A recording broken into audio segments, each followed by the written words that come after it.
वैकुण्ठ गुणानुवर्णने वैकुण्ठ गुणानुवर्णने। हरे कृष्ण।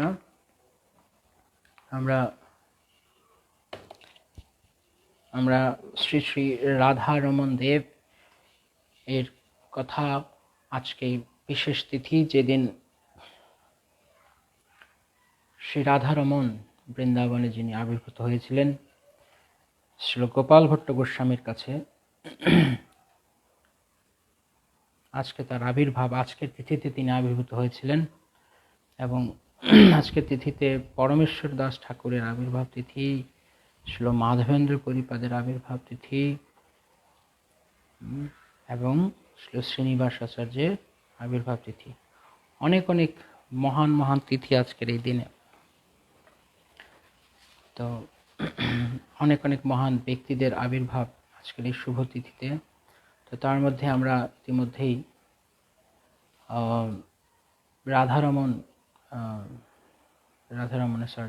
মাধবেন্দ্র পরিপাদের কথা আলোচনা করেছি। তো আমরা আজকে মাধবেন্দ্র পরিপাদ সম্পর্কে অল্প শ্রবণ করব, যেহেতু এর আগে আমরা আরেকদিন আলোচনা করেছি চন্দন যাত্রার দিন। আজকে আমরা মূলত শ্রীনিবাস আচার্য, পরমেশ্বর দাস ঠাকুর ওনাদের কথা এবং রাধারমণের কথা শুনব, তবে বিশেষ করে শ্রীনিবাস আচার্যের কথা। তার আগে আমি আপনাদেরকে রাধারমন লালকে দর্শন করাতে চাইছি।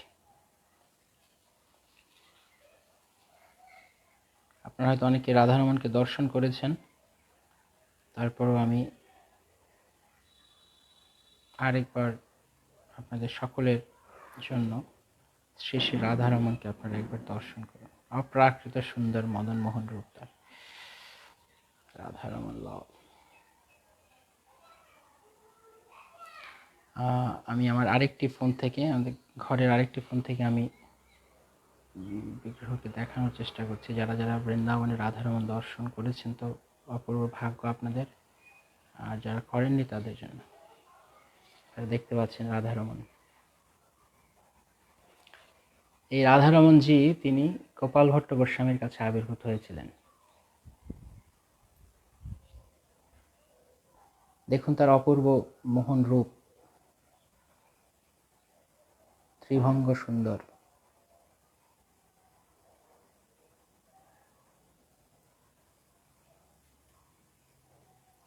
হরে কৃষ্ণ।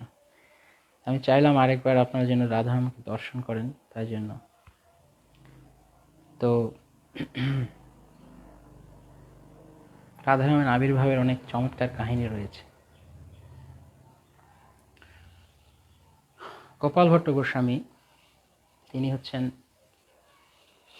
দক্ষিণ ভারতীয় এক সম্ভ্রান্ত ব্রাহ্মণ পরিবারে তার আবির্ভাব হয়। যখন ভগবান শ্রী গৌরসুন্দর তিনি সন্ন্যাস গ্রহণ করবার পর তিনি নীলাচলে যান, তারপর তিনি দণ্ডবোধ প্রণাম, সব ভক্তদেরকে প্রণাম। শুরুতে আমার প্রণাম জানাচ্ছি। কেউ যদি আমাকে প্রণাম জানান, আমি বারবার হয়তো প্রণাম জানাতে পারবো না। যারা যারা রয়েছেন এখন অনলাইনে এবং যারা পরবর্তীতে আসবেন, সবাইকে আমার একসঙ্গে প্রণাম।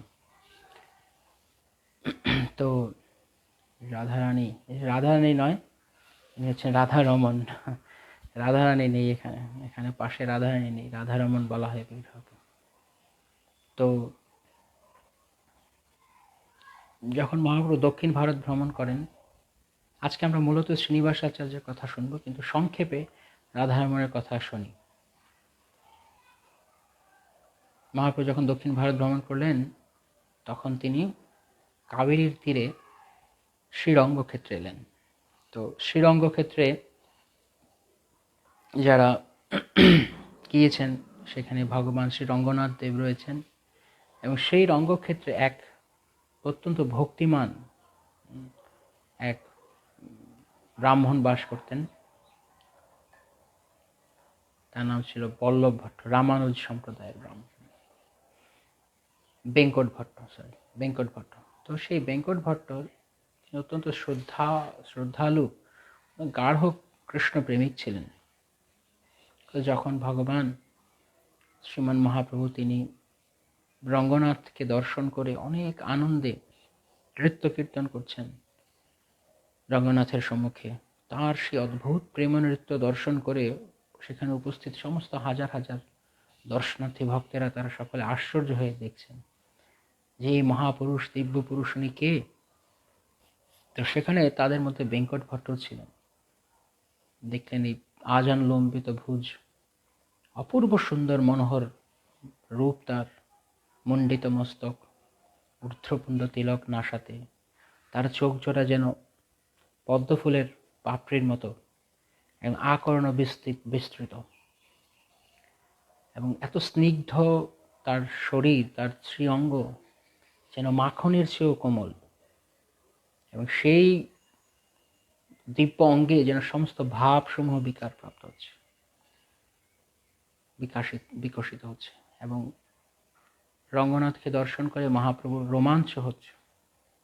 মহাপ্রভু ক্রন্দন করছেন, কখনো হাসছেন, কখনো লাফাচ্ছেন, কখনো হরি হরি হরি হরি বলে হুঙ্কার করছেন।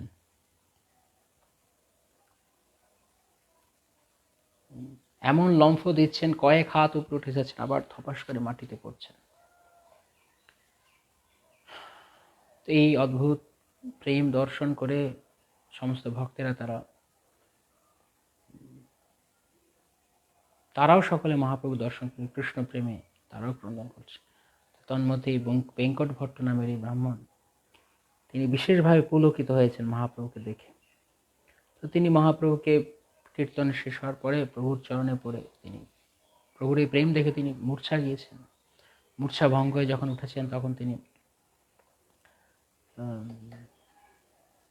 প্রণাম করেছেন মহাপ্রভুকে, ধন্যবাদ প্রণাম করে মহাপ্রভুর চরণে প্রার্থনা রেখেছেন যে প্রভু, যে কয়দিন আপনি এই রঙ্গক্ষেত্রে আছেন দয়া করে আপনি আমার গৃহে ভিক্ষা গ্রহণ করুন। ভিক্ষা গ্রহণ করা মানে প্রসাদ পাওয়া। তো তখন মহাপ্রভু অত্যন্ত সন্তুষ্ট হলেন, যেহেতু ভক্ত ব্রাহ্মণ ছিলেন।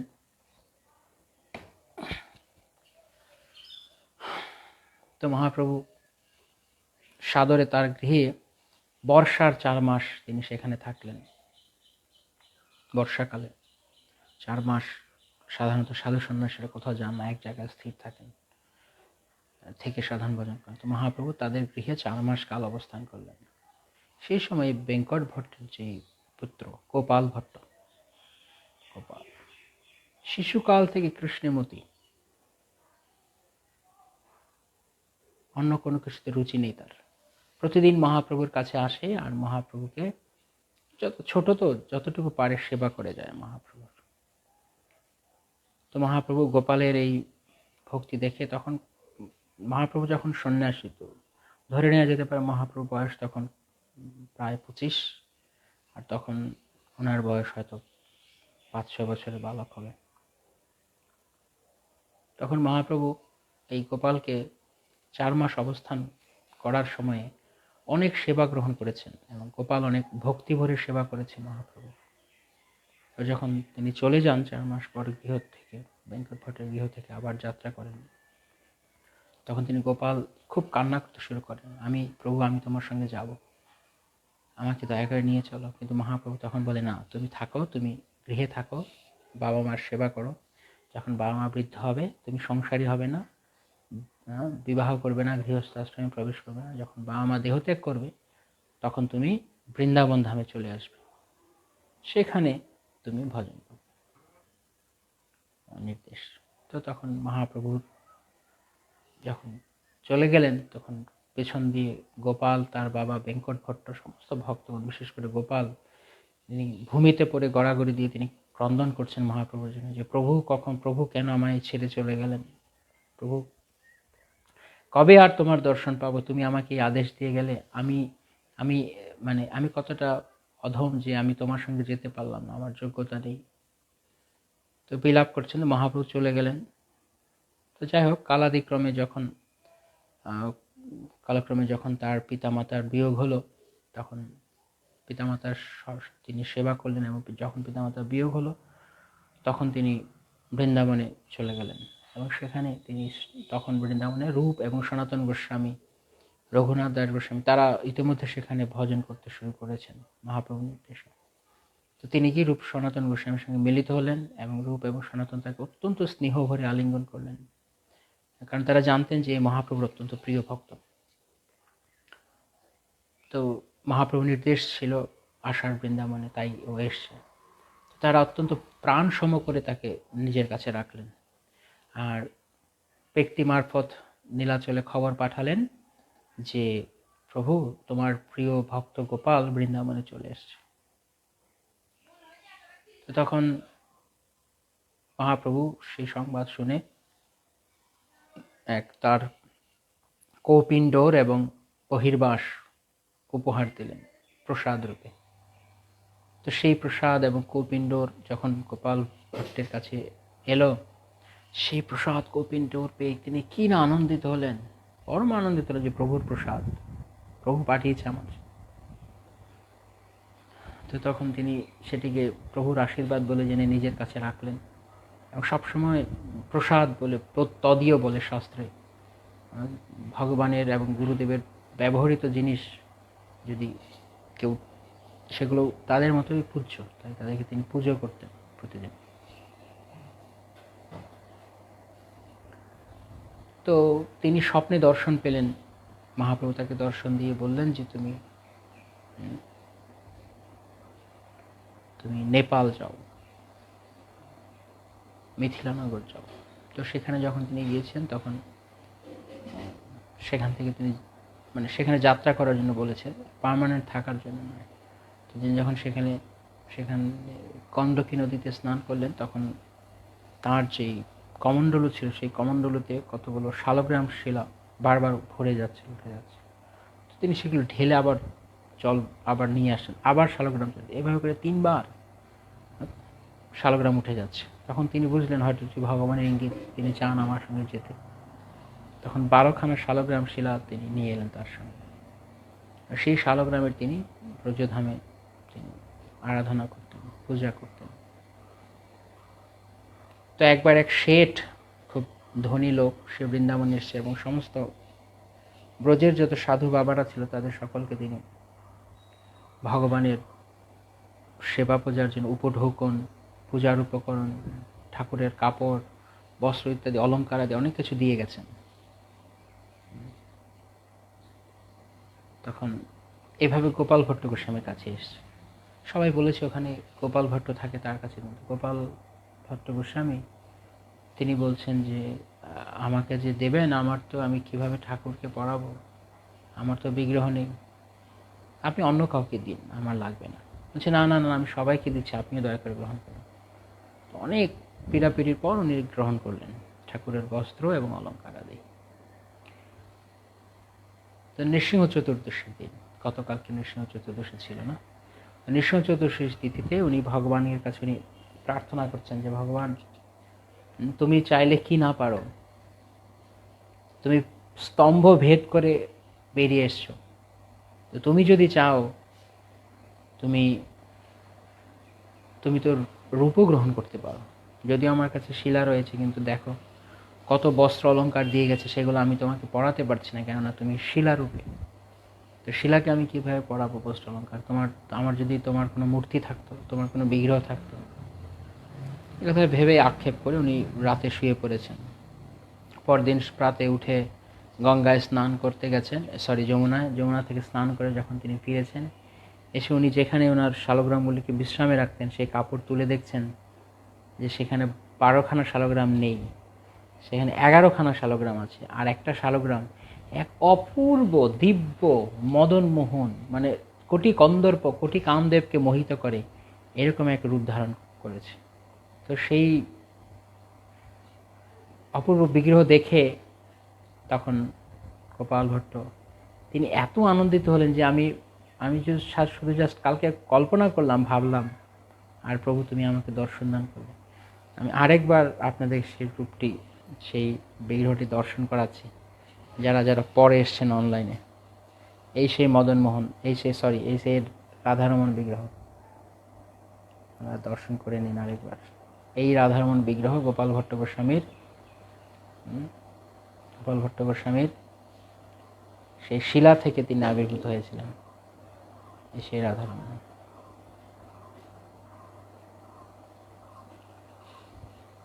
তো অদ্ভুত, অপূর্ব সুন্দর এই রাধারমণ।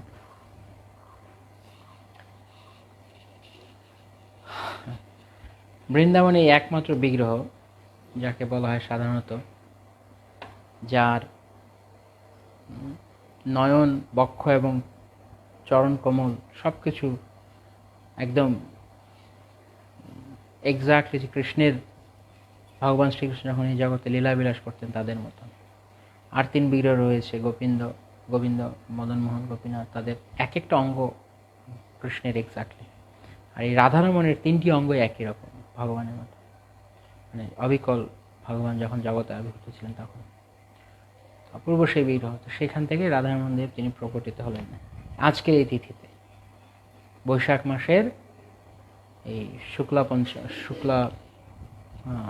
পূর্ণিমা তিথিতে, বৈশাখের শুক্লা পূর্ণিমা তিথিতে তিনি গোপাল ভট্ট গোস্বামীর আনন্দ বিধান করে আবির্ভূত হন। তো তাই আজকে রাধারমণ দেবের আবির্ভাব তিথি। তো যাই হোক, এইভাবে গোপাল ভট্ট গোস্বামী তিনি পরবর্তীকালে রাধারমণের অত্যন্ত প্রাণ ভরে সেবা করেছেন। এবং যখন তিনি উত্তর ভারত ভ্রমণ করেন, সেখান থেকে এক ব্রাহ্মণ, তার পুত্র অপুত্রক ছিলেন, তো গোপাল ভট্ট গোস্বামী তাকে আশীর্বাদ করেন, তার ফলে তার পুত্র হয় পরবর্তীকালে, এবং সেই পুত্রকে তিনি গোপাল ভট্ট গোস্বামীর কাছে পাঠিয়ে দেন, এবং গোপাল ভট্ট তাকে রাধারমণের সেবায় নিযুক্ত করেন। গোপীনাথ গোসাই তার নাম ছিল। যাই হোক, তো আজকে হচ্ছে পরমেশ্বরী দাস ঠাকুরের আবির্ভাব তিথি। পরমেশ্বরী দাস কোথাও কোথাও বলা হয়েছে, কোথাও কোথাও পরমেশ্বর দাস বলা হয়েছে। আমরা এর আগে একদিন আলোচনা করেছিলাম অভিরাম ঠাকুরের কথা, যেদিন বলছিলাম যে কীভাবে বৃন্দাবনের দ্বাদশ গোপাল তারা নিত্যানন্দ প্রভুর এই গৌরাঙ্গ লীলায় তারা নিত্যানন্দ প্রভুর সঙ্গে বিশেষ করে তাদের সখ্যতা ছিল, এবং এই দ্বাদশ গোপাল তারা এই যুগে তারা নিত্যানন্দ প্রভু পরিকর রূপে আবির্ভূত হয়েছেন। তো তার মধ্যে এই পুরুষোত্তম দাস ঠাকুর একজন। যেমন অভিরাম গোপাল ঠাকুর ছিলেন ব্রজের শ্রীদাম সখা, আমরা আলোচনা করেছি। এরকমভাবে সবাই, তার মধ্যে এই পরমেশ্বর দাস ঠাকুর তিনি ছিলেন ব্রজের অর্জুন সখা। এই অর্জুন কিন্তু কুরুক্ষেত্রের যুদ্ধের অর্জুন নয়, ইনি হচ্ছেন বৃন্দাবনের অর্জুন সখা কৃষ্ণের। তিনি এই যুগে তিনি পরমেশ্বর দাস ঠাকুর নামে আবির্ভূত হয়েছেন। তার আবির্ভাব হচ্ছে হাওড়া আমতা লাইনে একটি জায়গা আছে, সেখানে তার আবির্ভাব। তো সেই স্থান থেকে তিনি পরবর্তীকালে নিত্যানন্দ প্রভুর পরিকর রূপে তিনি লীলা করেন, এবং জাহ্নবা মাতার খুব প্রিয় ছিলেন। জাহ্নবা মাতা তাকে অনেক আশীর্বাদ করেছিলেন। জাহ্নবা মাতা তাকে বৃন্দাবন থেকে যখন রাধারানী বিগ্রহ পাঠিয়েছিলেন তার সঙ্গে, এবং খেতুরি মহোৎসবের সময় পরমেশ্বর দাস ঠাকুর যিনি রাধারমণকে ডেলি গীতা গ্রুপে দিতেন, মানে রাধারমণকে যদি হোয়াটসঅ্যাপ গ্রুপে ছবি পোস্ট করতে, হ্যাঁ ঠিক আছে, এমনি আপনারাও চাইলে অনলাইনে পাবেন, ঠিক আছে, আমি ক্লাসের পরে পাঠিয়ে দেব। তো পরমেশ্বর দাস ঠাকুর তিনি এভাবে অনেক মহিমান্বিত ছিলেন। একবার এক সময় কীর্তন হচ্ছে, সংকীর্তন হচ্ছে এক জায়গায় ভক্তেরা, তো সেখানে কিছু দুষ্ট লোক তারা একটা মরা শিয়ালকে ঢিল দিয়ে ওনাদের এখানে ফেলে দিয়েছে কীর্তনের মাঝখানে। দুষ্ট লোকেরা যা করে, ভক্তদের দেখলে ঈর্ষা করে। পরমেশ্বর দাস ঠাকুর সেই মরা শিয়ালকে দেখে ওনার অনেক করুণা হয়েছে। যদি ওরা বৈষ্ণবের প্রতি দুর্ব্যবহার করলো, কিন্তু ওনার করুণা হচ্ছে শিয়ালটার জন্য। উনি সেই শিয়ালটাকে ওনার শুভ দৃষ্টিপাতের দ্বারা আবার তিনি পুনর্জীবন দান করে দিলেন, এবং সেই শিয়াল নাট মন্দিরে নাচতে নাচতে কীর্তন করতে করতে আবার পরে বেরিয়ে গেছে। এরকম অদ্ভুত তার প্রভাব ছিল। যাই হোক, এই পরমেশ্বর দাস ঠাকুরের আজকে আবির্ভাব তিথি, যিনি নিত্যানন্দ প্রভুর প্রিয়জন ছিলেন। তিনি জাহ্নবা মাতার সঙ্গে বৃন্দাবন গিয়েছেন, জাহ্নবা মাতার সঙ্গে তিনি খেতুরি মহোৎসবে যোগদান করেছেন। এবং আজকে হচ্ছে আমাদের পরম পূজ্য পরম আদরণীয় ছিল শ্রীনিবাস আচার্যের আবির্ভাব। তো শ্রীনিবাস আচার্য প্রভুর কথা বলতে গেলে কি বলবো, মানে ওনার কথা আসলে, ওনার যে অপূর্ব লীলা রয়েছে সেই লীলা বর্ণনা করতে গেলে কমসে কম 1 সপ্তাহ সময় লাগবে। এত চমৎকার লীলা আছে ওনার, কিন্তু আমাদের হাতে তো আর 1 সপ্তাহ নেই, আমাদের হাতে সময় কম, কিন্তু আমরা তারপরেও যতটুকু পারি আমরা চেষ্টা করব। শ্রীনিবাস আচার্য প্রভু তার পিতা কথা আমরা এর মধ্যে আলোচনা করেছি, আপনাদের হয়তো কার কার মনে আছে জানি না। কে কে জানেন শ্রীনিবাস আচার্যের পিতা কে ছিলেন? একটু দেখি তো, কমেন্ট সেকশনে লিখে পাঠান তো যদি কেউ জানেন শ্রীনিবাস আচার্যের পিতা কে ছিলেন। যাই হোক, মহাপ্রভু যখন তিনি 24 বৎসর কাল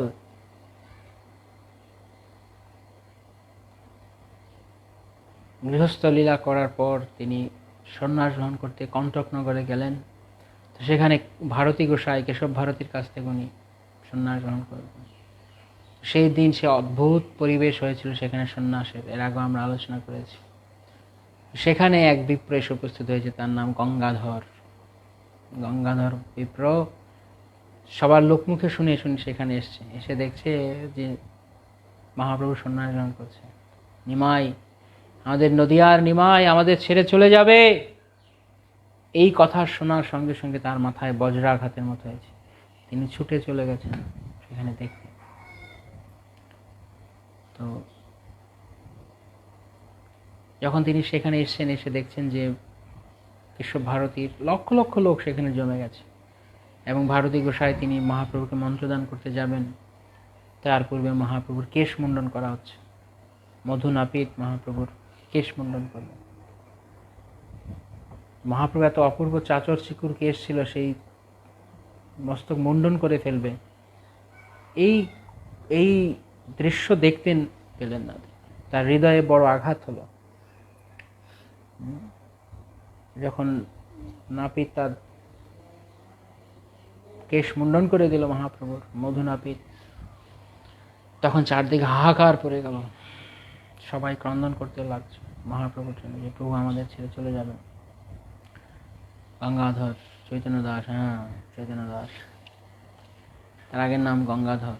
তো তারপরে তিনি সন্ন্যাস গ্রহণ করলেন এবং আকাশবাণী হলো এর নাম হবে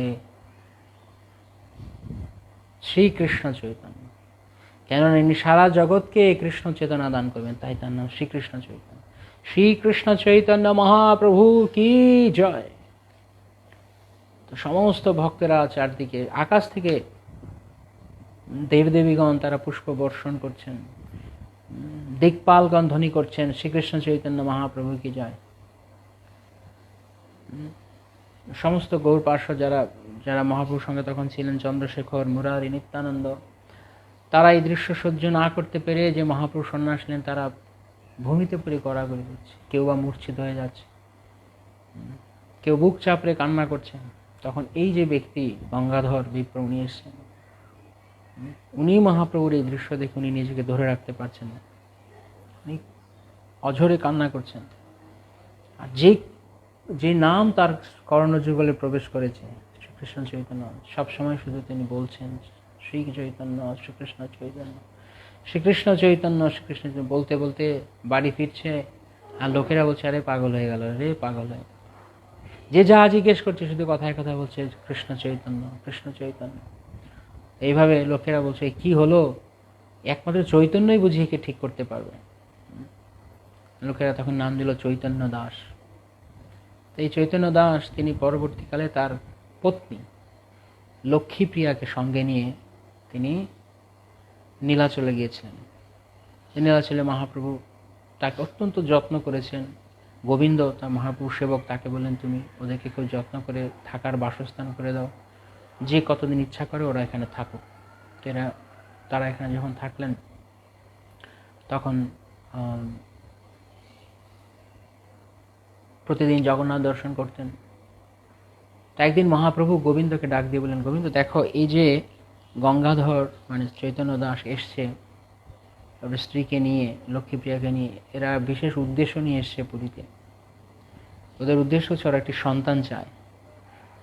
তো তুমি ওদেরকে জানিয়ে দাও, আমি আশীর্বাদ করছি ওদের অচিরেই এক মহাভাগবত পুত্র সন্তান জন্ম লাভ করবে এবং ওর নাম হবে শ্রীনিবাস। তো মহাপ্রভু যখন এইভাবে বললেন তখন গোবিন্দ গিয়ে তাদের দুজনকে বললেন। তারা দুজন শুনে খুবই আনন্দিত হলেন। আসলে মনের বাসনা ছিল, কিন্তু প্রভুর আশীর্বাদ চাইতে এসছেন, কিন্তু বলতেও পারছেন না। খুব খুশি হয়ে তারা তখন দুজন পতি পত্নী দুজনে কৃষ্ণ স্মরণ করলেন। কত ভাগ্য আমাদের, প্রভু আশীর্বাদ করেছেন। প্রভু জন্মের আগে নামকরণ করে দিলেন আমাদের সন্তানের, শ্রীনিবাস। নামেই সবার পুলক হচ্ছে, এত সুন্দর নাম শ্রীনিবাস। তো তারপর কিছুদিন পর তারা মহাপ্রভু তাদেরকে বলেন, তোমরা তো বেশ কিছুদিন শ্রীক্ষেত্রে থাকলে, তোমাদের এবার তোমরা বাইরে ফিরে যাও। তখন তারা সমস্ত পার্শ্বদের কাছ থেকে বিদায় নিয়ে তারা সকলের চরণের আশীর্বাদ গ্রহণ করে তারা তাদের গৃহে ফিরলেন। তাদের বাড়ি ছিল চাখন্দি গ্রাম, কাটোয়ার নিকটে চাখন্দি গ্রাম, জাজি গ্রাম, চাখন্দি গ্রাম এগুলো পাশাপাশি। এবং জাজি গ্রামে বলরাম মিশ্রের কন্যা ছিলেন এই লক্ষ্মীপ্রিয়া। জাজি গ্রামে ছিল তার চৈতন্য দাসের শ্বশুরালয়। তো তারা সেখানে ফিরেছেন এবং অদ্ভুত তাদের গৌর প্রেম, তাদের কৃষ্ণ প্রেম। তো লোকেরা তখন তাকে অনেক কথা বলতে লাগলো যে এদের ধন সম্পদ ছিল না, দরিদ্র ব্রাহ্মণ ছিলেন এবং কোনো সন্তান নেই। তখন সবাই সন্তান না থাকলে, ধন সম্পদ না থাকলে লোকে যেভাবে নিন্দা সমালোচনা করে, তো তারা নিন্দা সমালোচনা এভাবে করত। কিন্তু তারা কখনো এর দ্বারা মনক্ষুণ্ণ হয়নি, অনেক কষ্ট পায়নি, বেদনা পায়নি। কিছুদিন পরেই মহাপ্রভুর কথা মতো এক অপূর্ব পুত্র সন্তান তাদের জন্ম হলো। আমরা ভক্তি রত্নাকর থেকে আমরা পড়ছি যে কিভাবে এই শ্রীনিবাস আচার্য তার জন্ম হলো এবং তার পরবর্তীকালে লীলাসমূহ। আমি আগেই বলেছি, প্রথমে বলে নিয়েছি যে শ্রীনিবাস আচার্য ঠাকুরের কথা এত বিশাল যে মানে এক সপ্তাহ যদি আমরা শ্রীনিবাস আচার্যের প্রভুর কথা আলোচনা করি তবুও শেষ হবে না। সাগরের মতো অগাধ লীলা তার, কিন্তু আমরা একটু একটু আস্বাদন করার চেষ্টা করব। জয় জয় শ্রী চৈতন্য, জয় নিত্যানন্দ, জয় অদ্বৈত চন্দ্র, জয় গৌর ভক্তবৃন্দ। বৈশাখ পূর্ণিমায় শ্রীনিবাসের জন্ম। ভক্তি রত্নাকরের দ্বিতীয় তরঙ্গ থেকে। বৈশাখী পূর্ণিমা দিবা রোহিণী মুহূর্ত, শুভক্ষণে লক্ষ্মী প্রিয়া প্রসবিল পুত্র। শ্রীনিবাস জন্মকালে যে মঙ্গল হইল, গ্রন্থের বাহুল্যে তাহা বর্ণিতে নারিল। বৈশাখ পূর্ণিমা অর্থাৎ আজকের এই তিথিতে রোহিণী মুহূর্ত, রোহিণী লগ্নে এই ক্ষণজন্মা পুরুষ মহাভাগবত শ্রীনিবাস আচার্য তার আবির্ভাব ঘটল। এত অপূর্ব সে দেখতে যে, এবং তার জন্মে সারা নদিয়া জুড়ে যে আনন্দ হলো বৈষ্ণব সমাজে, তা বর্ণনা করতে নরহরি চক্রবর্তী ঠাকুর বলছে, আমি বর্ণনা করতে আমার গ্রন্থ বড় হয়ে যাবে যদি আমি বর্ণনা করতে শুরু করি। তাই তিনি পুরো বর্ণনা করলেন না। মহানন্দে ব্রাহ্মণী দুই জনে, সমর্পিল পুত্রে গৌরচন্দ্রের চরণে। তারা দুজন মহাপ্রভুর চরণে তাদের পুত্রকে অর্পণ করলেন, যেহেতু প্রভুর আশীর্বাদে হয়েছে। পুত্র জন্ম শুনিয়া যতেক আপ্তগণ, সবে আইলা শ্রী চৈতন্য দাসেরও ভবন। পুত্রে আশীর্বাদ করি মনের উল্লাসে, কহিল অনেক অতি সুমধুর ভাষে। তারা অত্যন্ত এত সুন্দর অপূর্ব মোহন রূপ দেখে পুত্রের তারা অত্যন্ত আনন্দিত হয়ে অনেক কত সুন্দর সুন্দর আশীর্বাদ করছে, ধান্য দুর্বা দিয়া আশীর্বাদ করছে। শ্রীগণ বালকে দেখি জুড়ায় নয়ন, ধান্য দুর্বা দিয়া সবে করে কল্যাণ। শ্রী চৈতন্য দাসের সৌভাগ্য শ্লাঘা করে, কেহ ছাড়ি যাইতে না রয়ে নিজ ঘরে। দিনে দিনে বাড়ে পুত্র চন্দ্রের সমান, নেত্র ভরি দেখয়ে যতেক ভাগ্যবান। তিনি দিনে দিনে বাড়তে লাগলেন, ঠিক যেমন চন্দ্রকলা বর্ধিত হয় সেভাবে তিনি বাড়তে লাগলেন। এত সুন্দর ছিলেন, এত অপূর্ব ছিলেন যে তাকে ছেড়ে এই নবজাত শিশুকে ছেড়ে কেউ যেতেই চাচ্ছিল না, এত অপূর্ব ছিল। তো কিছুদিন পর যখন তার বয়স একটু বাড়ল, কতদিন পরে বিপ্র পরম উল্লাসে পুত্র মুখে অন্ন দিল অপূর্ব দিবসে। প্রথমে করিল জয়ছে শ্রীনামকরণ, বিস্তারের ভয়ে তাহা না কইল বর্ণন। এভাবে তার অন্নপ্রাশন হলো, তার নামকরণ হলো। এভাবে শিশু দিনে দিনে বাড়তে লাগলো, হামাগুড়ি দিচ্ছে, বড় হচ্ছে, বাবা মাকে আনন্দ বিধান করছে, বাবা মার আনন্দ বিধান করছে। তার মা লক্ষ্মীপ্রিয়া দেবী, তিনি তার সন্তানকে কিভাবে মহাপ্রভুর কথা শিক্ষা দিতেন, আজকালকার দিনের বাবা মায়েদের শিক্ষণীয়। লক্ষ্মীপ্রিয়া দেবীর পুত্রকে নাম সংকীর্তন শিক্ষা তিনি শিক্ষা দিচ্ছেন। একদিন লক্ষ্মীপ্রিয়া মনের উল্লাসে, শ্রীনিবাস প্রতি কহে সুমধুর ভাষে। মা তার বাচ্চাকে বলছে, আরে বাপ বলো দেখি গৌর বিশ্বম্ভর, লক্ষ্মী বিষ্ণু প্রিয়াপতি সচির কুমার। তো শেখাচ্ছে, আমরা বাচ্চাদেরকে কি শেখাই, আমরা বাচ্চাদেরকে কি শেখাই? এই সমস্ত উল্টোপাল্টা বিভিন্ন কথা, বিভিন্ন উল্টোপাল্টা কথা। কিন্তু তারা কি শেখাচ্ছে? তারা ছোট থেকে হরি কীর্তন, হরিনাম তারা শোনাচ্ছে, ভগবানের নাম শেখাচ্ছে। উচিত হচ্ছে ভক্ত পিতামাতার উচিত হচ্ছে তার সন্তানকে ছোট্ট থেকে ভগবানের বিভিন্ন নাম শ্রবণ করানো। গদাধর প্রাণনাথ শ্রী শ্রীবাসেশ্বর, শ্রীকৃষ্ণ চৈতন্য নিত্যানন্দ হলধর, বলো দেখি শ্রী অদ্বৈত প্রভু দয়াময়, বলো দেখি শ্রী রাধা কৃষ্ণ নন্দ তনয়, শ্রী গোবিন্দ গোপীনাথ মদন মোহন, ওইছে কহে প্রভু পরিকর নামগণ।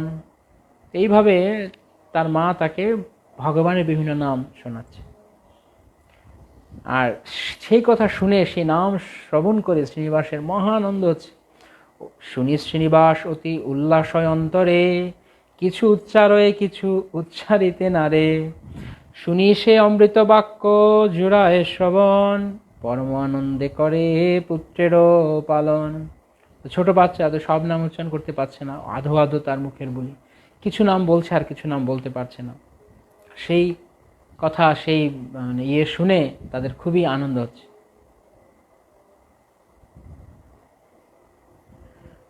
এইভাবে 5 বছর হয়ে গেল শ্রীনিবাস, তখন তিনি তার বিদ্যা আরম্ভ করলেন, এবং বিদ্যা আরম্ভ করে তিনি তখন বললেন যে কিছুদিন ওই বাবা মাকে বললেন আমি পড়াশোনা করব। ঠিক আছে, তখন বাবা মা তার চূড়াকরণ উপনয়ন করলেন, তাকে বিদ্যা দিলেন, বিদ্যা আরম্ভ করানোর তো বিদ্যা গ্রহণ করলেন, এবং ধনঞ্জয় বিদ্যা বাচস্পতির কাছে তিনি ছোটবেলায় পড়াশোনা করলেন, এবং অল্প দিনের মধ্যে শ্রীনিবাস আচার্য সমস্ত শাস্ত্রে তার তুখোর পাণ্ডিত্য হয়ে গেল। এইভাবে তিনি সকলের আনন্দ বিধান করতে লাগলেন ছোটবেলা থেকে। সমস্ত গ্রামবাসীরা তারা সকলেই তাকে ভালোবাসতেন। তারপর কাছে অগ্রদ্বীপের গোবিন্দ ঘোষ ঠাকুর তাকে দেখতে এলেন, তাকে অনেক কৃপা আশীর্বাদ করলেন। তারপর যখন শ্রীনিবাস একটু বড় হলো, তখন সে জাজিগ্রামে গেল। জাজিগ্রামে তার মাতুলালয়, তার মায়ের বাড়ি, সেখানে গিয়ে তিনি কিছুদিন সেখানে জাজিগ্রামে নরহরি সরকার ঠাকুর, রঘুনন্দন ঠাকুর, তাদের সঙ্গে তিনি কিছুদিন সময় কাটালেন, তাদের আশীর্বাদ গ্রহণ করলেন, এবং তারা সকলে তাকে দেখে অত্যন্ত প্রীত হলেন। একদিন শ্রীনিবাস আচার্য তিনি তার বাবাকে বলছেন যে বাবা, আমাকে মহাপ্রভুর কথা বল। হে পিতা, আমাকে মহাপ্রভুর কথা বলেন, আমি মহাপ্রভুর কথা শুনব। কেন তাদের জন্য গৌর নিত্যানন্দ হচ্ছে তাদের জীবন, এই সমস্ত গৌর প্রেম ও রসিক ভক্তদের জন্য। তাই গৌরাঙ্গের কথা শ্রবণ করা মাত্র তাদের হৃদয়ের সমস্ত জ্বালা জুড়িয়ে যায়, তাই জন্য তারা গৌরাঙ্গের কথা শুনতে চান সবসময়। নিতাই গৌরাঙ্গের চিন্তায় তারা থাকেন।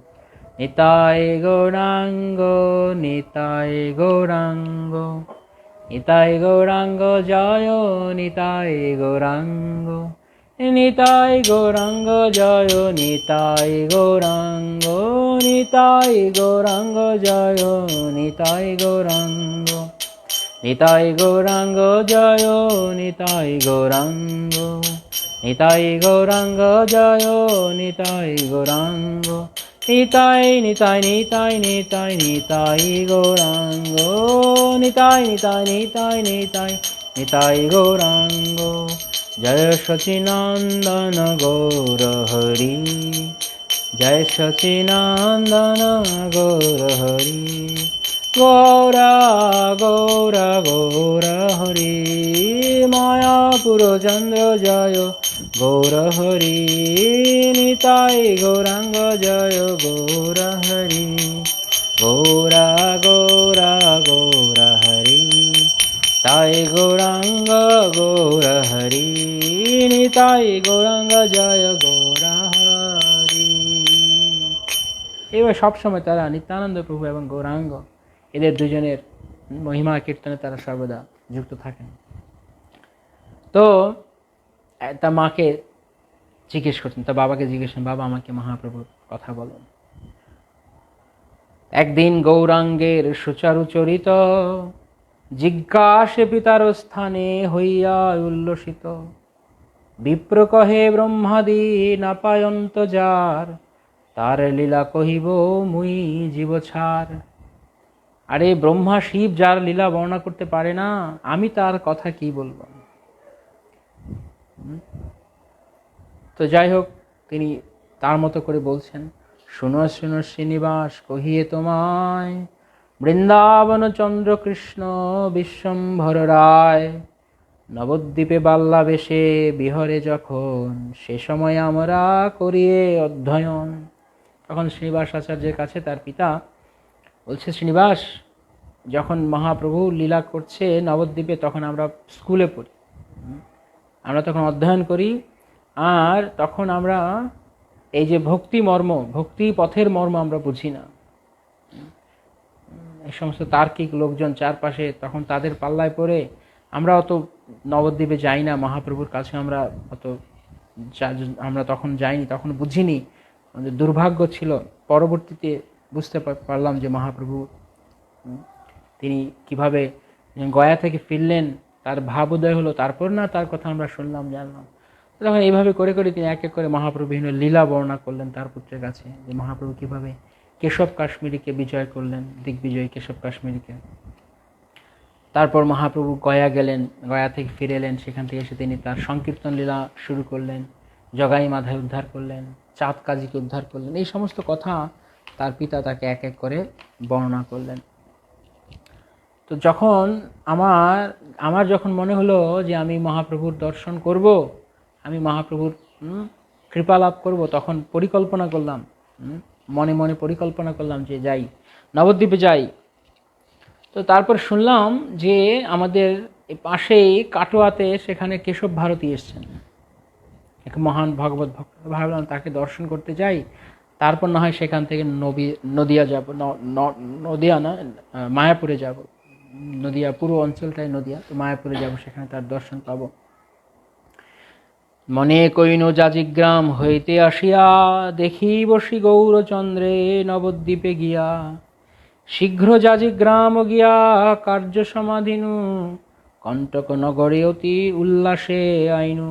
তো যাজিগ্রাম গেলাম, যাজিগ্রামে কি কাজ সেরে খুব শীঘ্র আমি কাটোয়ার পথে চললাম। তথা শ্রী ভারতীর স্বামী মহাতেজময়, মোর প্রতি তার অনুগ্রহ অতিশয়, যাজিগ্রাম কণ্টক নগরে যবে যাই, তারে দেখি কখনো বা রহিতার ঠাই। তো মনে মনে বিচার করলাম কেশব ভারতীর কাছে গিয়ে কিছুদিন থাকবো, তার সঙ্গ করব। মনে কইনু তার স্থানে বিদায় হইয়া, নবদ্বীপে যাব গৌর দর্শন লাগিয়া। কিছুদিন তার কাছে থাকবো, তারপর নবদ্বীপে যাব, গৌরের দর্শন করব, গৌরচন্দ্র মুখ দর্শন করব। এই কথা চিত্তে বিচারিয়া তথা যাই, হেনকালে দেখিয়ে লোকের ধাওয়া ধাই। যখন এই কথা বিচার করে আমি কাটোয়ার পথে চলতে শুরু করেছি, দেখছি লক্ষ লক্ষ লোক, তারা সব এদিক ওদিক ধেয়ে ছুটে পালাচ্ছে, সব দৌড়াদৌড়ি করছে। কি ব্যাপার, কি? বাল বৃদ্ধ যুবা স্ত্রী পুরুষ কত শত, মহাভীর হইল চলিতে নাই পথ। এত লোকের ভিড় যে রাস্তায় চলতে পারছি না, এত মানুষ সেখানে ভিড় হয়ে গেছে। জিজ্ঞাসিলে কহে যাব ভারতীর ঘর, নদিয়া হইতে আইলা শ্রী গৌর সুন্দর। যখন আমি জিজ্ঞাসা করলাম যে তোমরা সব এত ছুটোছুটি করছো কেন, কোথায় যাচ্ছ, তো সবাই বললো, আরে তোমার সাথে কথা বলার সময় নেই, এখন আমরা কেশব ভারতীর ঘরে যাচ্ছি, সেখানে গৌর সুন্দর এসছে নদিয়া থেকে। প্রেম পুরুষোত্তম শ্রী গৌরাঙ্গ মহাপ্রভু কি জয়।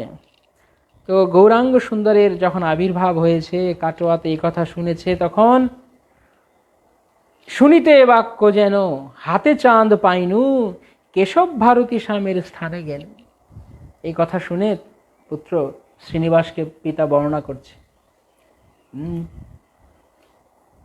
পিছনের দিনের কথা, কিভাবে মহাপ্রভুর দর্শন পেয়েছে। যখন এই কথা শুনলাম যে কেশব ভারতীর গৃহে মহাপ্রভু এসে, এই কথা শুনে মনে হলো যে হাতে চাঁদ পেয়ে গেলাম। চাঁদ কোথায় গিয়ে দেখবো, চাঁদ তো হাতেই পেয়ে গেলাম। দেখিলাম শ্রী গৌর সুন্দর নেত্র ভরি, ভুবন মোহন প্রতি অঙ্গের মাধুরী, কিছার কনক চাপা বিদ্যুৎ কেশর, সে রূপে তুলনা নাই ভুবন ভিতর। এত সুন্দর রূপ, কি বলবো, কিসের কনক চাপা, কিসের বিদ্যুতের বর্ণ, কিসের কেশরের বর্ণ। এই রূপ, এই যে ভুবন মোহন রূপ মহাপ্রভুর শ্রী অঙ্গকান্তি, কোনো কিছুর সাথে তুলনা দিতে পারি না। এই ভুবন এমন কিছু নেই যার সঙ্গে মহাপ্রভুর রূপের তুলনা দেব। সুচারু চাচর কেশে জগত মাতায়, কেবা না ভুলয়ে গণ্ড ললাট ছটায়। এত সুন্দর, অপূর্ব সুন্দর কেশ, চাচর চিকুর কেশ, যে যেন সারা জগৎকে মাতায় এই অপূর্ব সুন্দর রূপ। কে আছে এমন, কোনো পাষণ্ডী পর্যন্ত তার রূপে কখনো ভুলবেন এমন নেই। এবং তার ঊর্ধ্বপুণ্ড, ললাটে ঊর্ধ্বপুণ্ড, তার গণ্ডদেশগুলো মানে তার গালগুলো মনে হয় যেন স্ফটিক মণির মতো, এত অপূর্ব সুন্দর। শ্রবণ যুগল ভুরু পরম সুন্দর, আকর্ণ বিস্তৃত নেত্র নাসা মনোহর। তার এইভাবে রূপের বর্ণনা দিয়েছে। তার শ্রবণ যুগল, তার দুটো কান খুব সুন্দর, তার ভ্রুগুলো পরম সুন্দর, আকর্ণ বিস্তৃত নেত্র, চোখগুলো একদম মানে প্রায় কান পর্যন্ত টানা টানা চোখ, নাসা মনোহর, নাসিকা অতি মনোহর, অত্যন্ত সুন্দর। কোটি কোটি চন্দ্রমা জিনিয়া চন্দ্রমুখ, দেখিতেই ঘুচে কোটি জনমের দুঃখ। এত সুন্দর মহাপ্রভু, যেন কোটি কোটি চন্দ্রের রূপ। আকাশে পূর্ণিমা, আজকে যেমন পূর্ণিমা, যদি আজকে আপনারা সন্ধ্যায় চাঁদ দেখবেন তো সঙ্গে সঙ্গে মনে করবেন এ ছাড় কিসের চাঁদ, এই চাঁদ কিসের ছাড়। কোটি চন্দ্র একসঙ্গে মহাপ্রভুর মতো এত উজ্জ্বল রূপ, এত চমৎকার রূপ দিতে পারেন। যেমন সার্বভৌম ভট্টাচার্য তার সচিতনয় অষ্টকমে তিনি বলছেন, উজ্জ্বল বরণ গৌরবর দেহ, বিলসিত নিরবধি ভাব বিদেহ, ত্রিভুবন পাবন কৃপয়ালেশম, তম প্রণমামি চ শ্রী সচিতনয়ম। উজ্জ্বল বরণ, কেমন উজ্জ্বল, কোটি কোটি চন্দ্রমা, কোটি চন্দ্রের শোভা মহাপ্রভুর কাছে পরাস্ত। আর তাকে দেখলেই কোটি জন্মের দুঃখ চলে যায় রে বাপ, কি তার অপূর্ব রূপ। শ্রীনিবাস মন দিয়ে শুনছে বাবার গৌরাঙ্গ রূপের বর্ণনা। আজানুলম্বিত দুই বাহুবক্ষ পেন, সিংহের শাবক যিনি কোটি দেশ ক্ষীণ, নিতম্ব মধুর গুরু চরণ ভঙ্গিতে, কোটি কোটি কন্দর্প নারয়ে স্থির হইতে।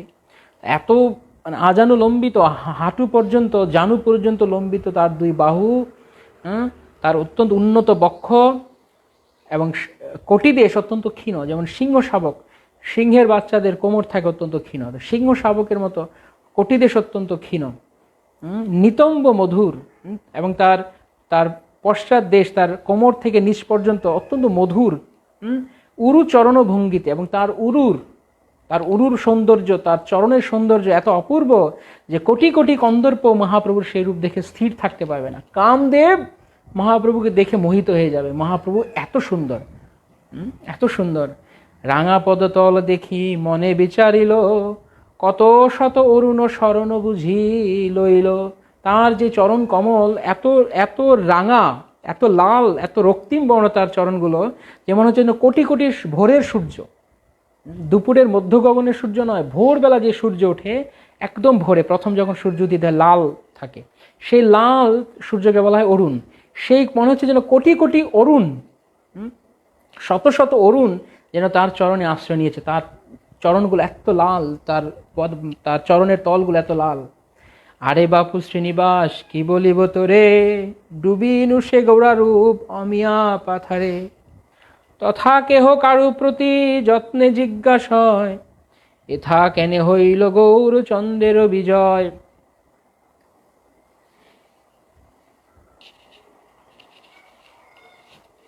তো তখন কোনো কোনো ভক্তরা তারা কেউ কেউ জিজ্ঞেস করছে মহাপ্রভু কেন এখানে এসছে, এই সময়ে এই অপূর্ব পুরুষ এই কাটোয়াতে কেন এসছে।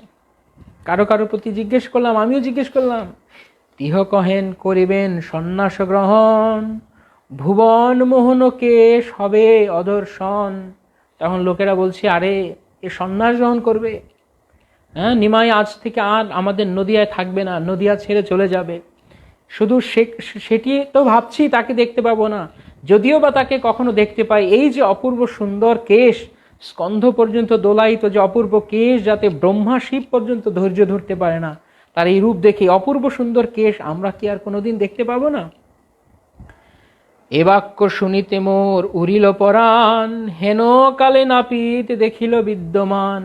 এই কথা শুনে সঙ্গে সঙ্গে আমার দেহ থেকে যেন প্রাণ বেরিয়ে যাচ্ছে।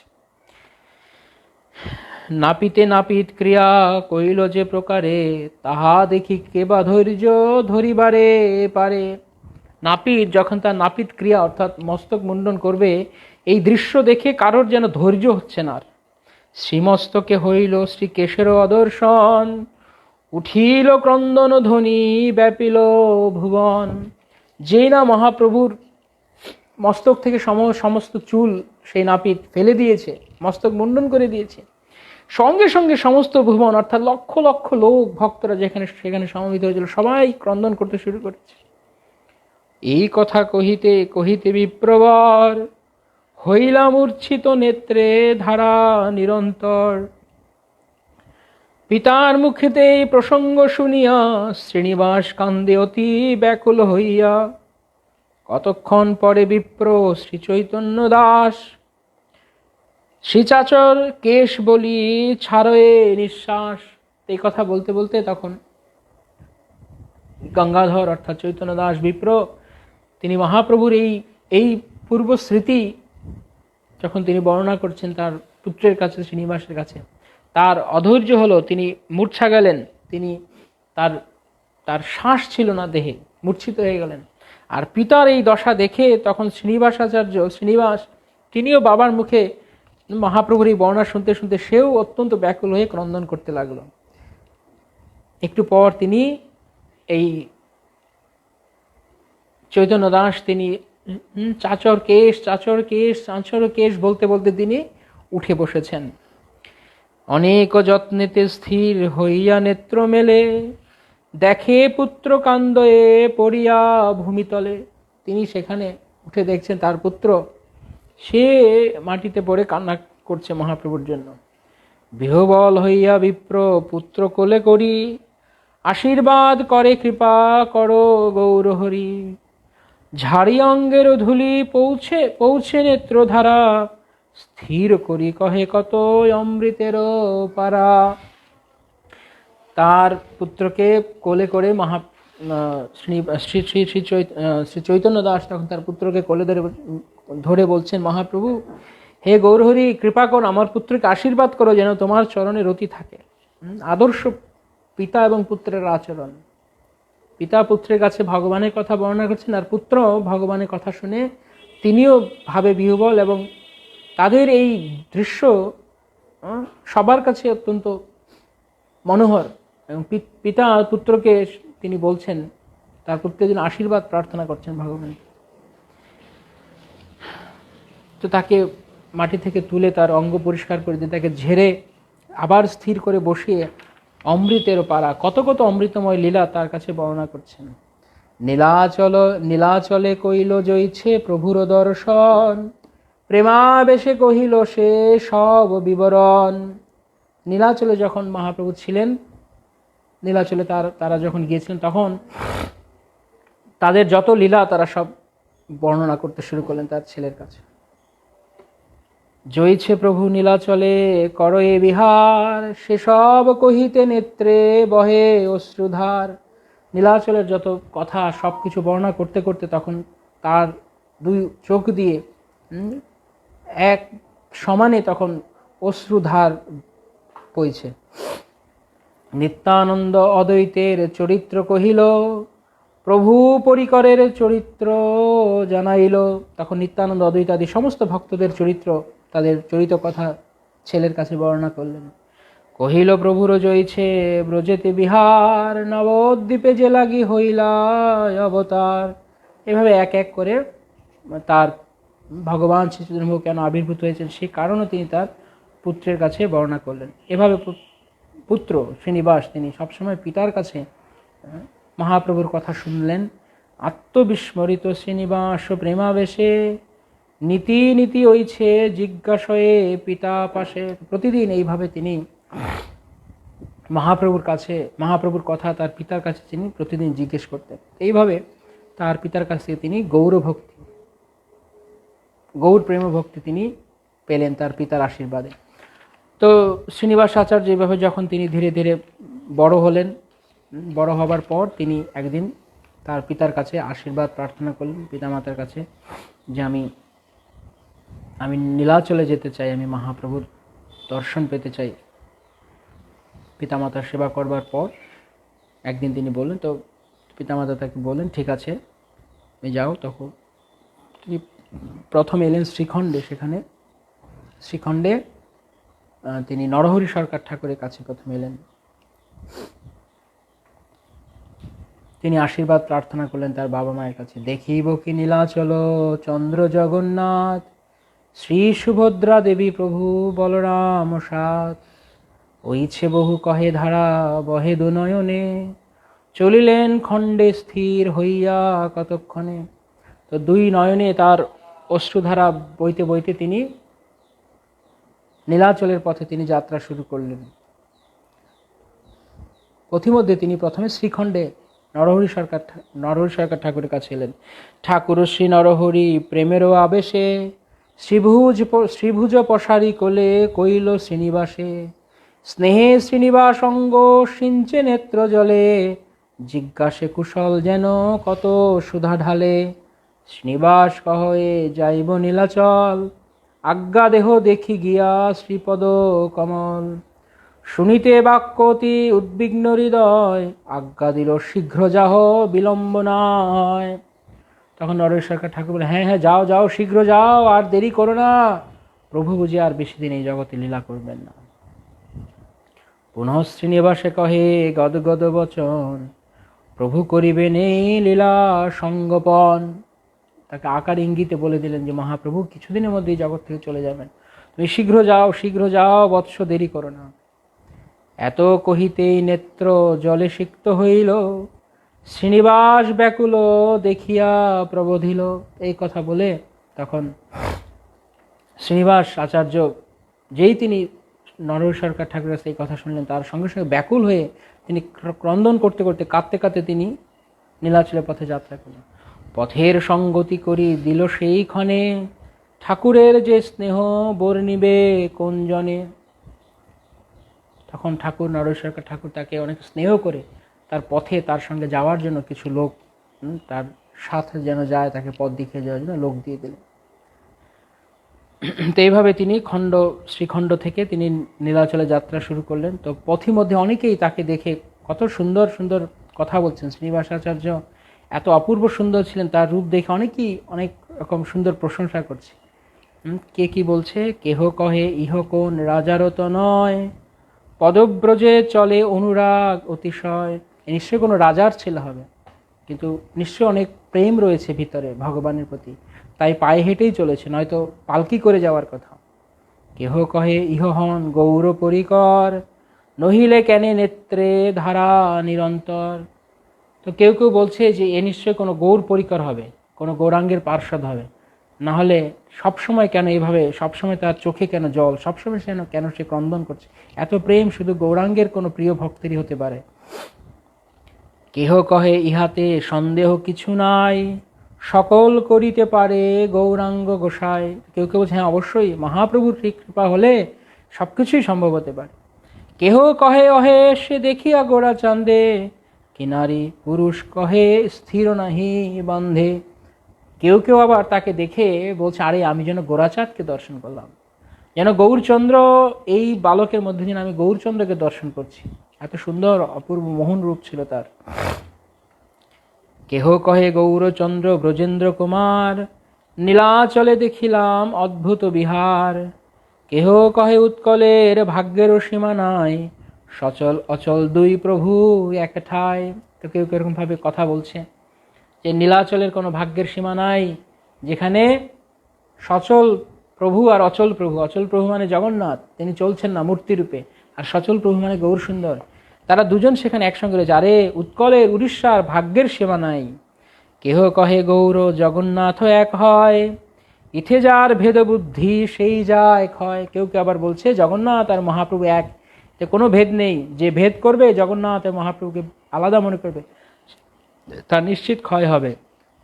এই রূপে কহে কত পথিক সকলে, শ্রীনিবাস চেষ্টা দেখি ভাসে নেত্র জলে।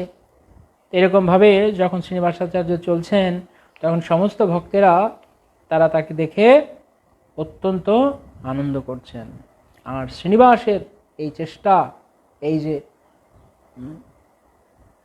ভগবান মহাপ্রভুর কাছে যাওয়ার চেষ্টা, এ দেখে কোনো কোনো ভক্তেরা তার অত্যন্ত ক্রন্দন করে তার নেত্র জলে ভাসছেন। আনন্দ আবেশে শ্রীনিবাস চলি যায়, ক্ষেত্র হইতে যে আইসে প্রণমে তাহায়। এইভাবে আনন্দ করতে করতে কখন গৌরচন্দ্রের দর্শন করব, ব্যাকুল মন, এই যে মনে বিশাল আনন্দ নিয়ে তিনি ছুটে চলেছেন, গৌরাঙ্গ দর্শন করব, গৌররূপ দর্শন করব, গৌরাঙ্গ দর্শন করব, ভাবতে ভাবতে তিনি নীলাচলের পথে যাচ্ছেন। আর ক্ষেত্র থেকে, নীলাচল ক্ষেত্র থেকে কিছু কিছু ভক্তরা তারা ফিরছে। তখন তিনি তাদেরকে জিজ্ঞেস করছেন, প্রভু ভক্তগণে পুছেন সমাচার, শুনিতে সেসব কথায় আনন্দ অপার। এক একজন ভক্তরা আসছে আর বলছে আরে শ্রীনিবাস প্রভুর কথা, প্রভুর লীলার কথা কি বর্ণনা করলাম, তার ত্রিসীমানায় থাকলেই, তার বাতাস গায়ে লাগলেই, তার নাম শ্রবণ মাত্রই আনন্দ পাচ্ছি, আর তার লীলা দর্শনের কথা আর কি বলবো। এভাবে সমস্ত ভক্তেরা যে যা যেভাবে তারা মহাপ্রভুকে দেখেছেন তারা সেইভাবে শ্রীনিবাসের কাছে তারা বর্ণনা করছেন যে তারা কি কি দেখলেন মহাপ্রভু সম্পর্কে। আর সেই কথা শুনে শ্রীনিবাসের আনন্দ শুধু বেড়েই যাচ্ছে, আনন্দ সাগরে তিনি ভাসছেন। এই যতই তিনি মহাপ্রভু কথা শুনছেন ততই মহাপ্রভুকে দেখার জন্য তার অভিলাষ বেড়ে যাচ্ছে। উড়িয়া যাইতে প্রাখা প্রভুরে প্রার্থয়, দিবানিশি চলে পথ শ্রম না জানয়। আর মনে হচ্ছে আরে কত দূর উড়িষ্যা, আর কতদিনে পৌঁছবে, আর কতদিনে যাব নীলাচল। কারণ মহাপ্রভু কাছে, মহাপ্রভু আমার যদি পাখা হতো আমি উড়ে চলে যেতাম এখনই তোমার কাছে, প্রভু তোমার অদর্শন আমার সহ্য হচ্ছে না, কখন তোমার কাছে পৌঁছবো। এই কথা চিন্তা করতে করতে ছুটে চলেছেন, তিনি ছুটছেন, দৌড়চ্ছেন নীলাচলের পথে। মনের আনন্দে শ্রীনিবাসের গমন, কত দূরে শুনিল চৈতন্য সঙ্গপন। এইরকম মনে আনন্দ নিয়ে শ্রীনিবাস আচার্য তিনি যখন চলছেন শ্রীক্ষেত্র পুরীধামের পথে, তখন হঠাৎ পথিমধ্যে কারো কাছে শুনলেন শ্রী গৌরাঙ্গ মহাপ্রভু শ্রী চৈতন্য দেব তিনি অপ্রকট করেছেন। মহাপ্রভু অদর্শন এ বাক্য শুনিতে, যে দশা হইল তাহা কে পারে বর্ণিতে। কত শত করাঘাত করে নিজ শিরে, ছিড়িয়া ফেলিলেন কেশ নখে বক্ষ চিরে। মহাপ্রভু তিনি অপ্রকট হয়েছেন এই কথা শোনার সঙ্গে সঙ্গে শ্রীনিবাস আচার্য তিনি তার বুকে সব খুব জোরে জোরে তিনি করাঘাত করতে লাগলেন, করাঘাত, যে হা গৌরাঙ্গ, হা চৈতন্যদেব, হা প্রভু, তুমি আমাকে ছেড়ে চলে গেলে, সবাই তোমার দর্শন পেল, আমি তোমার দর্শন থেকে বঞ্চিত হয়ে গেলাম। মাটিতে পড়ে গড়াগড়ি দিচ্ছেন আর দুই হাতে চুল টেনে ছিঁড়ছেন, সারা গা তিনি এরকম আঁচড় দিয়ে দিচ্ছেন, তার নখ দিয়ে বুক চিরছেন, প্রভু তুমি আমাকে ছেড়ে গেলে কেন। এই প্রকৃত বিরহ, ভগবানের জন্য বিরহ হলে ভক্তের কি ভাব হয়। এই জগতের লোকের এমন কান্না নেই। কেউ মরে, আত্মীয় স্বজন মরে, একটু মেকি কান্না কাঁদে, দুফোঁটা চোখের জল ফেলে, তারপর পুড়ে দিয়ে আসে, সব শেষ। কিন্তু ভক্ত ভগবানের বিরহে তিনি ধৈর্য ধরতে পারেন না। আপনাধিক্কার করে কান্দিয়া কান্দিয়া, সে বিলাপ শুনি যায় পাষাণ গলিয়া। নিজেকে ধিক্কার দিয়ে হায় হায় হায়, আমার কি হলো, আমার ভাগ্যে কেন হলো না গৌর দর্শন, এত কান্না করছে যেন পাষাণ মানে পাথর গলে যাচ্ছে তার ক্রন্দনের শব্দে। মানে এত এত করুণ যে পাথর পর্যন্ত ধরে রাখতে পারছে না, পাথর পর্যন্ত গলে যাচ্ছে। মূর্ছিত হইয়া ভূমে পড়ে বারবার, নেত্রধারা দেখি প্রাণ বিদরে সবার। আর বারবার শুধু মূর্ছিত হয়ে ভূমিতে পড়ে যাচ্ছে, আর তার নেত্রধারা, তার চোখ দিয়ে যে অঝরে জল পড়ছে তা দেখে সবার হৃদয় বিদীর্ণ হয়ে যাচ্ছে। অতি কদর্থনে হইল দিবায় অবসান, নিশ্চয় করিল দেহে না রাখিব প্রাণ। কোনোভাবে দিনটা কাটলো, সন্ধ্যাবেলা তিনি ভাবলেন এই দেহ আর রাখবো না, আমি আত্মহত্যা করব, আমি মরে যাব, আমি এই দেহে আর বেঁচে থাকতে পারবো না। অগ্নিকুণ্ড করি তাহে করিব প্রবেশ, তবে সে ঘুচিবে মোর এ দারুণ ক্লেশ। অগ্নিকুণ্ড জ্বালাবো, জ্বালিয়ে তাতে আমি আমাকে বিসর্জন দেব, আমি পুড়ে ছাই হয়ে যাব, তাহলে যদি আমার এই দুঃখ চায়।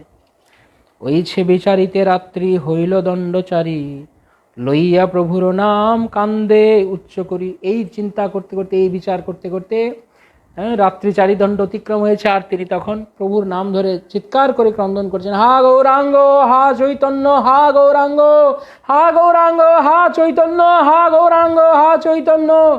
তিনি ক্রন্দন করছেন প্রভুর জন্য। তো স্বপ্নে তখন মহাপ্রভু তার এই মানে অধৈর্য ভাব দেখে মহাপ্রভু তাকে স্বপ্নে দর্শন দিলেন। স্বপ্নে দর্শন দিয়ে বললেন, তুমি ধৈর্য ধরো, এভাবে তুমি তোমাকে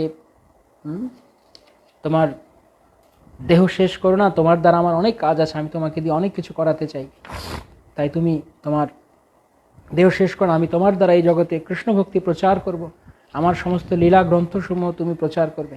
এভাবে মহাপ্রভু তখন তাকে স্বপ্নচ্ছলে দেখা দিয়ে তাকে তার জীবন রাখলেন।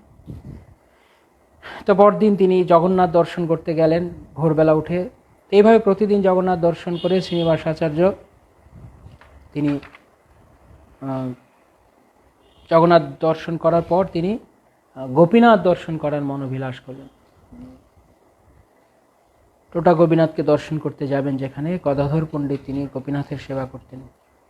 তো তিনি গোপীনাথ দর্শন করার জন্য চলেছেন।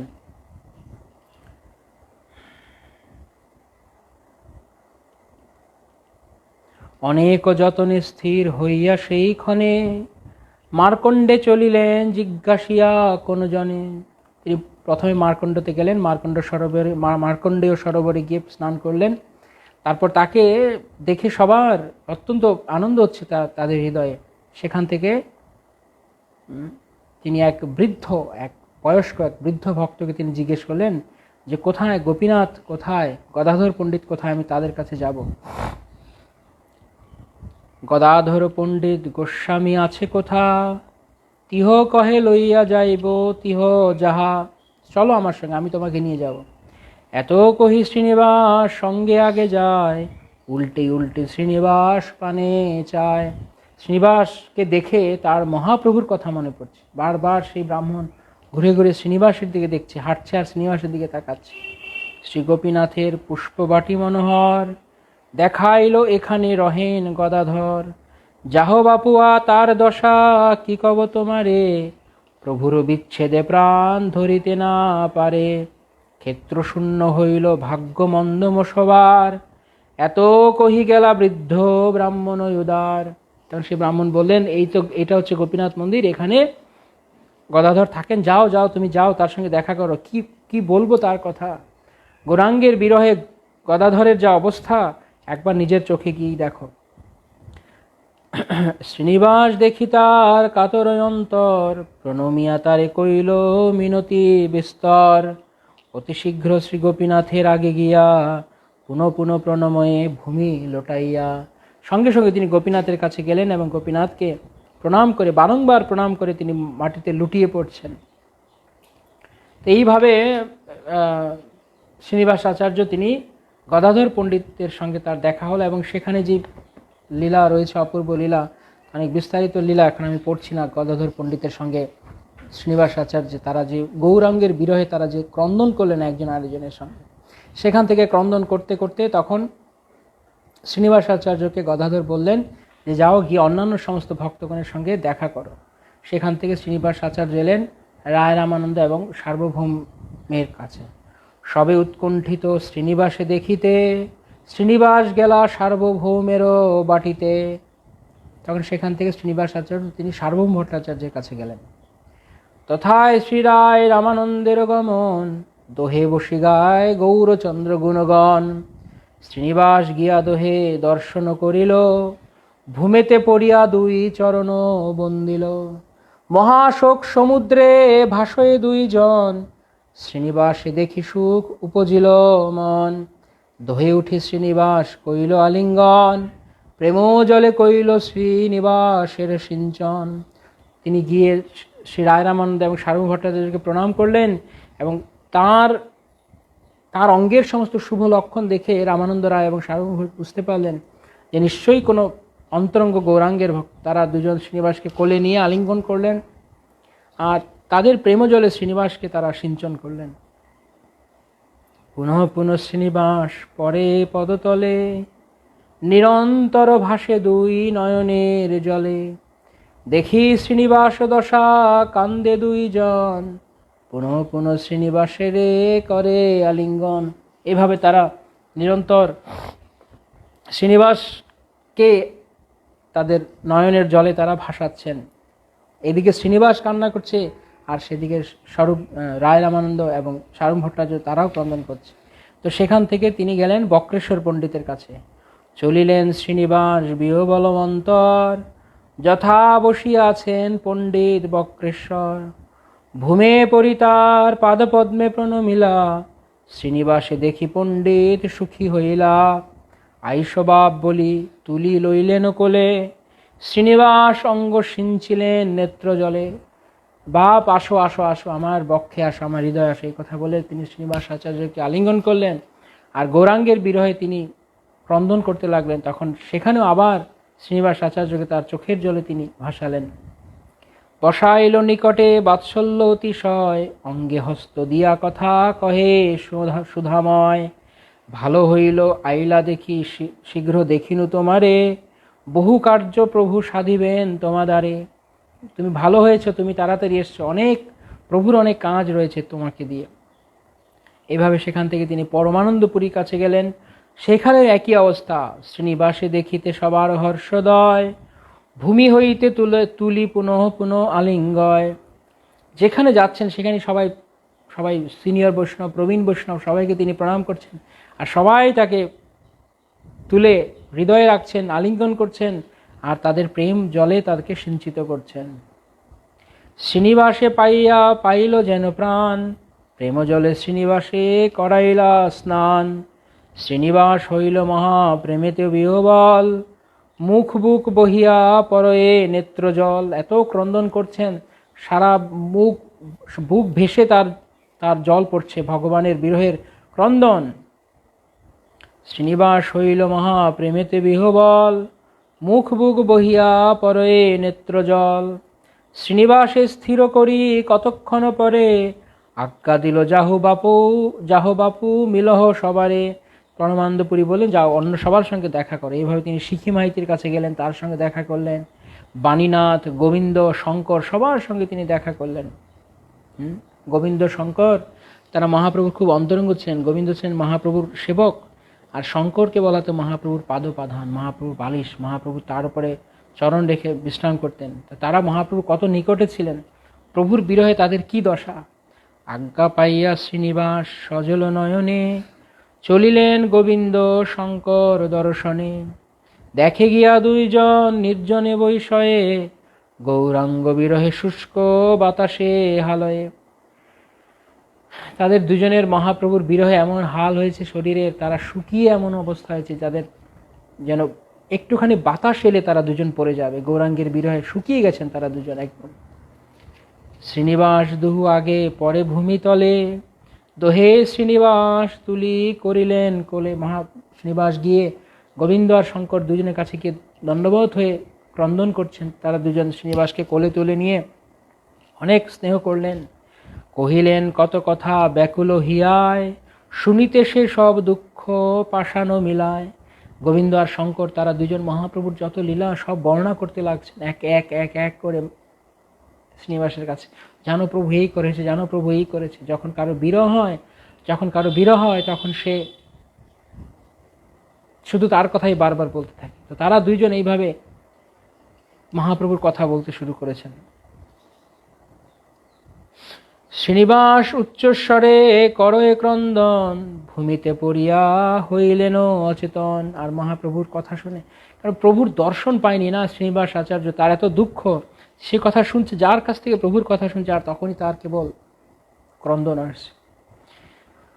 শ্রীনিবাস দশা দেখি দোহে স্থির করে, যত্নে আজ্ঞা দিল যাই মিলহ সবারে। তো সেখান থেকে তিনি আবার গোপীনাথ আচার্যের কাছে এলেন। এভাবে এক এক করে রঘুনাথ দাস গোস্বামী তার দেখা পেলেন না। স্বরূপ দামোদর গোস্বামী ততদিনে তিনি অপ্রকট হয়ে গেছেন, তাকেও দেখা পেলেন না। আর রঘুনাথ, স্বরূপ এবং মহাপ্রভু বিরহে বৃন্দাবন চলে গেছে। সবার মানে শ্রীনিবাস আচার্য হচ্ছেন এমন এক ব্যক্তি যে আমাদের বৈষ্ণব জগতে তার মতো বিরহ দুঃখ খুব কম লোক পেয়েছে। মনে বড় আফসোস ছিল তার, এক এক করে অনেক বৈষ্ণবের অপ্রকট হয়ে গেছে যখন তিনি দেখতে চেয়েছিলেন।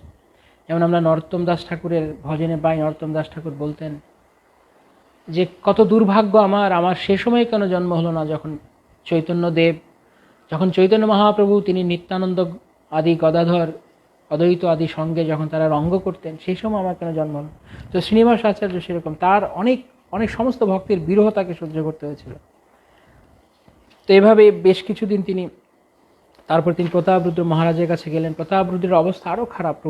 প্রভুর বিরহে তার সারা দিন রাত তার কোনো খিদে নেই, তৃষ্ণা নেই, কেবল ক্রন্দন করেন প্রভুর বিরহে। তারপর জগন্নাথ দর্শন করে শ্রীনিবাস আচার্য তিনি কিছুদিন নীলাচলে থাকলেন। তারপর সেখান থেকে তারা ভক্তরা সবাই তাকে বললেন তুমি গৌড় দেশে যাও এখন। তখন তিনি গৌড় দেশে চলে এলেন, এবং গৌড় দেশে যখন তিনি আসছেন তখন তার কি অবস্থা। শ্রীনিবাসে গৌড় দেশে যাইতে আজ্ঞা দিল, সর্বত্র বিদায় শীঘ্র হইতে কহিল। পণ্ডিতের প্রাণ সম দাসগদাধর, তার লাগি করিলেন আক্ষেপ বিস্তর। খণ্ডবাসী নরহরি আদি যত জনে, কহিতে লাগিল যাতা দুষ্কর শ্রবণে। গোস্বামী রইছে আজ্ঞা শুনি শ্রীনিবাস, মাথায় ভাঙ্গিয়া যেন পড়িল আকাশ। লঙ্ঘিতে না পারে আজ্ঞা ব্যাকুল হইয়া, যে কইল বিলাপ তা শুনিতে ফাটিহিয়া। কায় মনোবাক্যে কইল চরণ বন্দন, প্রদক্ষিণ করি কইল অনেক রোদন। গোপীনাথের পাদ পদ্মে প্রণমিয়া, চলিলেন শ্রীনিবাস আত্ম সমর্পিয়া। তো ভক্তেরা যখন আজ্ঞা দিলেন, গদাধর পণ্ডিত তিনি আজ্ঞা দিলেন তুমি এখন গৌড় দেশে ফিরে যাও, সেখানে অনেক ভক্তরা তোমার জন্য অপেক্ষা করবে। অনেক কষ্ট হয়েছে ভক্তদেরকে ছেড়ে, ভক্ত বিরহ ছেড়ে তাদেরকে ছেড়ে আবার গৌড় দেশে আসতে। কিন্তু গোপীনাথকে প্রণাম করে বহু ক্রন্দন করে একটু যান আর হোঁচট খেয়ে পড়ে যান, ক্রন্দন করেন, আবার লুটিয়ে পড়েন, আবার ভক্তরা তাকে তুলছে। এভাবে করে একটু একটু একটু করে শ্রীনিবাস আচার্য বহু কষ্টে তিনি গৌড় দেশে এলেন। গৌড় দেশে এসে শ্রীখণ্ডে তিনি ভক্তদের সঙ্গে তার মিলন হলো। সেখানে নরহরি সরকার ঠাকুর, রঘুনন্দন তারা তাকে সবার বার্তা জিজ্ঞেস করলেন। তো এক একজনের কথা বলছে আর তার নয়নে কেবল অশ্রুধার। এভাবে তিনি কিছুদিন পর আবার শ্রীক্ষেত্র নীলাচলে যাত্রা করতে মনস্থ করলেন। তো যখন তিনি আবার গৌড়দেশ থেকে নীলাচলের পথে যাত্রা শুরু করলেন। সেই সময়ে কি হলো, ব্যগ্র হইয়া তা সবারই পুছে সমাচার, কেবা কি কহিবে হিয়া বিদীর্ণ সবার। তিনি যখন নবদ্বীপের থেকে মানে গৌড়দেশ থেকে যখন তিনি নীলাচলে যাত্রা শুরু করেছেন, তখন পথে যত ভক্তরা আসা যাওয়া করছে, আনাগোনা করছে, কেউ ওদিক থেকে ফিরছে, তাদেরকে জিজ্ঞেস করছে যে নীলাচলের কী খবর, নীলাচলের সবাই কেমন আছে। তখন কে কি বলবে, সবার হৃদয় বিদীর্ণ হয়ে যাচ্ছে, কেউ কেউ মুখ ফুটে কথা বলতে পারছে না। কেন? কতক্ষণে কহিলেন করিয়া ক্রন্দন, শ্রীপণ্ডিত গোস্বামী হইলা অদর্শন। তো কেউ কেউ অনেক ক্রন্দন করলেন, অনেক ক্রন্দন করে তারা বললেন বহু কষ্টে, মুখে রা নেই, মুখে কথা আনতে পারছেন না, গদগদ বচন, কথা বলতে গিয়ে বারবার তারা তারা তাদের দুঃখে তাদের কণ্ঠরুদ্ধ হয়ে যাচ্ছে। তারপর অনেক কষ্টে তারা বললেন যে গদাধর পণ্ডিত অপ্রকট হয়েছে। শ্রীনিবাস ব্যাকুলে বাক্য বজ্রাঘাতে মূর্ছিত হইয়া পড়িলেন পৃথিবীতে।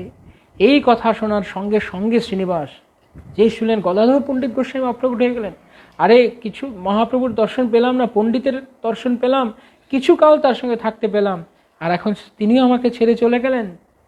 শ্রীনিবাসে দেখি সবে করে হায় হায়, কেনে বা কহিনু মোরা এই কথা ইহায়। যেই কথা শুনেছে শ্রীনিবাস, মাথায় যেন বজ্রাঘাত হয়েছে, সঙ্গে সঙ্গে তিনি মূর্ছিত হয়ে মাটিতে পড়ে গেছেন। আর তারই ভাব দেখে, তার এই বিরহ দশা দেখে তখন সমস্ত ভক্ত বলেন কেন কেন হায় হায় হায়, কেন একে বলতে গেলাম যে পণ্ডিত অপ্রকট হয়েছে। কেহ কহে জিজ্ঞাসিলে কহিতেই তো হয়, এবে ওইছে করহ জীবন জয়ছে রয়। এমন অবস্থা, এমনভাবে মাটিতে পড়ে গেছে, আছাড় খেয়ে ভূমিতে পড়ে গেছে। আর তাকে তখন অন্য ভক্তরা বলছে কি করবো, এ যখন জিজ্ঞেস করেছে বলতে, যখন বার্তা জিজ্ঞেস করেছে তখন না বলেই বা কী করবো। এখন এমন কিছু করো যাতে এ যেন বেঁচে যায়। এই ছেলেকে দেখে যা মনে হচ্ছে, তো মনে হয় গদাধর পণ্ডিতের বিরহে যেন মরে যাবে, একে জীবন রক্ষা করো। শ্রীনিবাসে লইয়া ব্যাকুল সর্বজন, বিবিধ প্রকারে করাইলেন চেতন। শ্রীনিবাস তা সবার পানে নিরখিয়া, করে করাঘাত শিরে উমরয়ে হিয়া। এভাবে অনেক অনেক কষ্টে শ্রীনিবাসের চেতনা নিয়ে এসছে। শ্রীনিবাস উঠে বসেছে, যেই উঠে বসেছে এই সমস্ত বৈষ্ণব ভক্তজনের মুখ দেখে, যে যারা তাকে গদাধর পণ্ডিতের অপ্রকটের সংবাদ দিয়েছে, সঙ্গে সঙ্গে তার গদাধর পণ্ডিতের কথা স্মরণ হয়েছে। আবার মাথায় হাত দিয়ে তিনি বিলাপ করছেন, হায় হায় হায় হায় গদাধর পণ্ডিত, হা গোস্বামী, আমাকে ছেড়ে আপনি কেন গেলেন। যেন প্রাণ, তার দেহ থেকে প্রাণ ছিঁড়ে বেরিয়ে যাচ্ছে। হা প্রভু গদাধর কহে বারবার, তেজয়ে নিঃশ্বাস দীর্ঘ নেস্ত্রে অশ্রুধার। কেবল ক্রন্দন করে চলেছেন, আর কোনো কথা বলতে পারছেন না। হা প্রভু গদাধর, হা গদাধর। ক্ষণে কহে অহে প্রভু নির্দয় হইয়া, এই হেতু মো অজ্ঞেরে দিলা পাঠাইয়া। হে প্রভু, এই কারণে কি তুমি আমাকে, আমার মতো মূর্খকে তুমি পাঠিয়ে দিয়েছিলে? আমি কেন থাকতে পারলাম না? আমি যদি আর কটা দিন নীলাচলে থাকতাম, আমি তোমার দর্শন পেতাম, কিন্তু তুমি আমাকে জোর করে পাঠিয়ে দিলে প্রভু। আর আমি শেষবারের মতো তোমার দর্শন পেলাম না, তুমি আমাকে ছেড়ে চলে গেলে। এই কারণে কি তুমি আমাকে পাঠিয়ে দিয়েছিলে, তোমার বিরহ যাতে আমাকে দেখতে না হয়। এই রূপে অনেক কহ আর্তনাদে, শুনিতে সে সব বাক্য পশু পক্ষী কান্দে। এমন বিলাপ করছে গদাধরের বিরহে যে সে তার সেই বাক্য শুনে, তার বিলাপ বাক্য শুনে, তার ক্রন্দন দেখে পশু পাখি পর্যন্ত কান্না করতে শুরু করেছে। এইভাবে শ্রীনিবাস পথ চলতে শুরু করেছে। কোনো না কোনোভাবে তিনি শ্রীক্ষেত্রে তিনি তার পৌঁছার চেষ্টা করছেন। কিছু দূর যাবার পর তিনি সবাইকে জিজ্ঞেস করছেন যে সব কিছু কেমন আছে, সবাই কেমন আছে। তখন একজন বলছেন, কোথা হইতে আইলা কেনে ক্ষীণ কলেবর, পুনঃ পুনঃ পুছে কিছু না পায় উত্তর। কিছু দূর যাওয়ার পর অনেকে জিজ্ঞেস করছে, একজনকে কাউকে কোনো বৈষ্ণবদেরকে দেখছে যে তারা আসছে অত্যন্ত ক্ষীণ কলেবর হয়ে গেছে, তারা অত্যন্ত শুকিয়ে গেছে বিরহে। তখন বলছে, কি হয়েছে, আপনারা কান্না করছেন কেন, আপনাদের শরীর এরকম ক্ষীণ দেখাচ্ছে কেন, কি হয়েছে বলুন বলুন, কি হয়েছে আমাকে বলুন। কেউ কোনো উত্তর দিচ্ছে না, কিছু বলছে না। কেহ অধমুখে কহে করিয়া ক্রন্দন, নিত্যানন্দ অদ্বৈত দোহে হইলা অদর্শন। তখন খুব কষ্টে কেউ কেউ বললেন, কি বলবো বাপু, নিত্যানন্দ অদ্বৈত তারা দুজন তো অপ্রকট হয়ে গেলেন, তারা তো এই ধরাধাম ছেড়ে চলে গেলেন। শুনিতেই অঙ্গ আছাড়িয়া ভূমি পড়ে, নিশ্চয় করিল প্রাণ না রাখিব ধরে। তখন এই কথা শোনার সঙ্গে সঙ্গে শ্রীনিবাস, নিত্যানন্দ প্রথমে গদাধরে বিরহ শুনলেন, এবার নিত্যানন্দ অদ্বৈত দুজনের অপ্রকট হয়ে গেছে কথা শুনে সঙ্গে সঙ্গে তিনি মাটিতে পড়ে গেলেন। আর বললেন, না এবার নিশ্চয়ই আমি আর প্রাণ রাখবো না, আমি আর প্রাণ রাখতে পারবো, আমি মরেই যাবো এবার। কেশ ছিঁড়ি হস্তাঘাত করে মাথায়, কান্দে উচ্চস্বরে শুনি পাষাণো মিলায়। এত জোরে তিনি ক্রন্দন করতে শুরু করেছেন, আর দু হাতে তার মাথার চুল ছিঁড়ছেন আর উচ্চস্বরে ক্রন্দন করছেন, এত এত কান্না করছেন, বিরহ বিলাপ যেন পাথর গলে যাচ্ছে। কি হইল বলি নখে বক্ষ চিরে, ঊর্ধ্ববাহু করিয়া কহে বারে বারে। আরে কি হলো, হলো কি আমার ভাগ্যে কি হলো, এই কথা বলতে বারবার তার নখ চিরে, তার নখ দিয়ে তিনি বুক চিরছেন। ঊর্ধ্ববাহু করিয়া কহে বারে বারে, হাহা গৌর নিত্যানন্দ অদ্বৈত গদাধর, হাহা স্বরূপ প্রভু প্রাণেরও শোষর। মোহেন অধমে দুঃখ ভুঞ্জাইতে, অসময়ে জন্মাই রাখিলা পৃথিবীতে। প্রভু, কেন আমাকে এই অসময়ে তুমি জন্ম দিলে এই পৃথিবীতে, যে তোমাদের সবার বিরহ এক এক করে আমাকে সহ্য করাচ্ছ? হ্যাঁ, এই অসময়ে কেন আমার প্রাণ তুমি রেখেছো? কেন আমার কেন প্রাণ বেরিয়ে যাচ্ছে না? সবাই প্রাণ বেরিয়ে যাচ্ছে, আমার কেন প্রাণ বেরিয়ে যাচ্ছে না? করিব উচিত প্রাণ জয়ছে বাহিরায়, ঠিক এমন কাজ করব যাতে আমার প্রাণ বেরিয়ে যায়, আমি প্রাণ রাখবো না। প্রভাতে জ্বালিয়া অগ্নি প্রবেশিব তাই, কাল সকালে আমি আগুন জ্বালাবো, অগ্নিকুণ্ড করে আমি আমাকে আত্মনিক্ষেপ করব, আমাকে পুড়িয়ে দেব। ওইছে মহা দুঃখে দগ্ধি রাত্রি শেষ কইল, প্রভু ইচ্ছা মতে কিছু নিদ্রা আকর্ষিল। শেষ রাত্রিতে স্বপ্নে নিত্যানন্দ প্রভু এলেন। স্বপ্নচ্ছলে নিত্যানন্দ অদ্বৈত দয়াময়, শ্রীনিবাস আগে আসি হইলা উদয়। তখন নিত্যানন্দ প্রভু এবং অদ্বৈত আচার্য তাকে দর্শন দিলেন। অপূর্ব সে রূপ তাদের দর্শন করে স্বপ্নে শ্রীনিবাস ধৈর্য ধরলেন। হেন দুই প্রভুরে দেখিয়া শ্রীনিবাস, ভাসয়ে নয়ন জলে বারোয়ে উল্লাস। লোটাইয়া পড়িল দোহার পদতলে, দুহু পাদ পদ্মে সিক্ত কইল নেত্র জলে। নিতাই অদ্বৈত দোহে দেখি শ্রীনিবাসে, ভাসাইল প্রেম জলে মনের উল্লাসে। পসারিয়া বাহু অতি বাৎসল্য হৃদয়, শ্রীনিবাস কোলে করি যত্নে প্রবোধয়। অনেক যখন প্রেম ভাব হলো, তখন অদ্বৈত এবং নিত্যানন্দ প্রভু তারা শ্রীনিবাসকে কোলে নিলেন। তুমি যে করিলা মনে সে উচিত নহে, সাধিব অনেক কার্য তোমার এ দেহে। গৌরে তোমা দেখিতে উদ্বিগ্ন বহুজন, তা সবারে দেখি শীঘ্র যাহ বৃন্দাবন।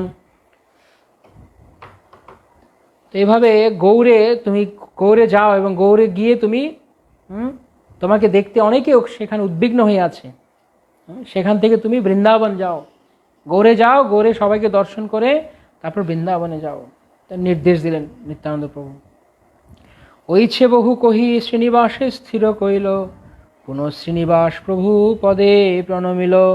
শ্রীনিবাস মাথে দোহে ধরিল চরণ, পরম বাৎসল্যে কইল পুণ্য আলিঙ্গন।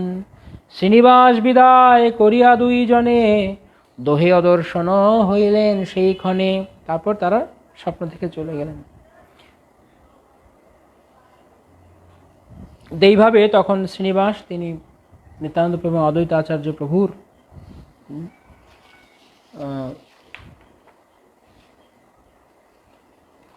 তাদের আদেশ নিয়ে তিনি তখন বৃন্দাবনের পথে এলেন। এই যে তার যে বৃন্দাবনে আসার আগে তিনি নদিয়া হয়ে তারপরে তিনি বৃন্দাবনে গেলেন, গৌড় দেশে এলেন, তারপর বৃন্দাবনে গেলেন। নিদ্রাভঙ্গে শ্রীনিবাস ব্যাকুল হইল, রজনী প্রভাতে তথা হইতে যাত্রা কইল। কিছুদিন উৎকলের সীমা ছাড়াইলা, মধ্যদেশ হইয়া গৌর দেশে প্রবেশিলা। খণ্ডে গিয়া প্রভু প্রিয়গণ দর্শনেতে, যে হইল পরস্পর না পারি বর্ণিতে। শ্রীপ্রভুর স্বপ্নাদেশ করিয়া স্মরণ, নবদ্বীপ পথে পথপানে করয়ে গমন। লোকমুখে নদিয়ার শুনে সমাচার, না ধরে ধৈর্য নেত্রে বহে অশ্রুধার। নবদ্বীপে যাইতে উদ্বেগ বাড়ে মনে মনে, 2 দিবসের পথ চলে একদিনে। 2 দিনের পথ একদিনে ছুটে চলেছেন, কখন গৌড় দেশে নবদ্বীপে গিয়ে পৌঁছাবেন। পথেতে যাইতে চিত্তে উপজয়ে তাহা, যাহা এক মুখে কেবা বা বর্ণিতে পারে তাহা। তিনি নীলাচল থেকে নবদ্বীপে আসতে আসতে তার পথে তার যে ভাব হলো, সেই ভাব এক মুখে আমি কি বর্ণনা করব। নরহরি চক্রবর্তী ঠাকুর বলছেন, শ্রীনিবাসের এই নদী আগমন, যে করে শ্রবণ তার মিলে ভক্তিধন। যে এই শ্রীনিবাস, যে তিনি যে নবদ্বীপে এলেন, এই লীলা, এই কথা যে শ্রবণ করবে, তার ভক্তিধন মিলবে। তো এইভাবে আরও বহু কথা শ্রীনিবাস আচার্য ঠাকুরের রয়েছে। তিনি কিভাবে বৃন্দাবন এলেন পরবর্তীতে, এবং গোপাল ভট্ট গোস্বামীর দর্শন পেলেন, এবং গোপাল ভট্ট গোস্বামী কাছে তিনি দীক্ষা গ্রহণ করলেন বৃন্দাবনে এসে, এবং রাধারমণের দর্শন করলেন, রাধারমণের দুয়ারে পর অনেক ক্রন্দন করলেন। বৃন্দাবনে এসেও তিনি দেখলেন যে সেখানে রূপ সনাতন গোস্বামী অপ্রকট হয়েছেন। তখন জীব গোস্বামী, দাস গোস্বামী এবং গোপাল ভট্ট গোস্বামীর তিনি দর্শন করলেন এবং রাধারমণের কাছে প্রার্থনা করলেন। সেখানে অনেক নৃত্য গীত করলেন, অনেক ক্রন্দন করলেন।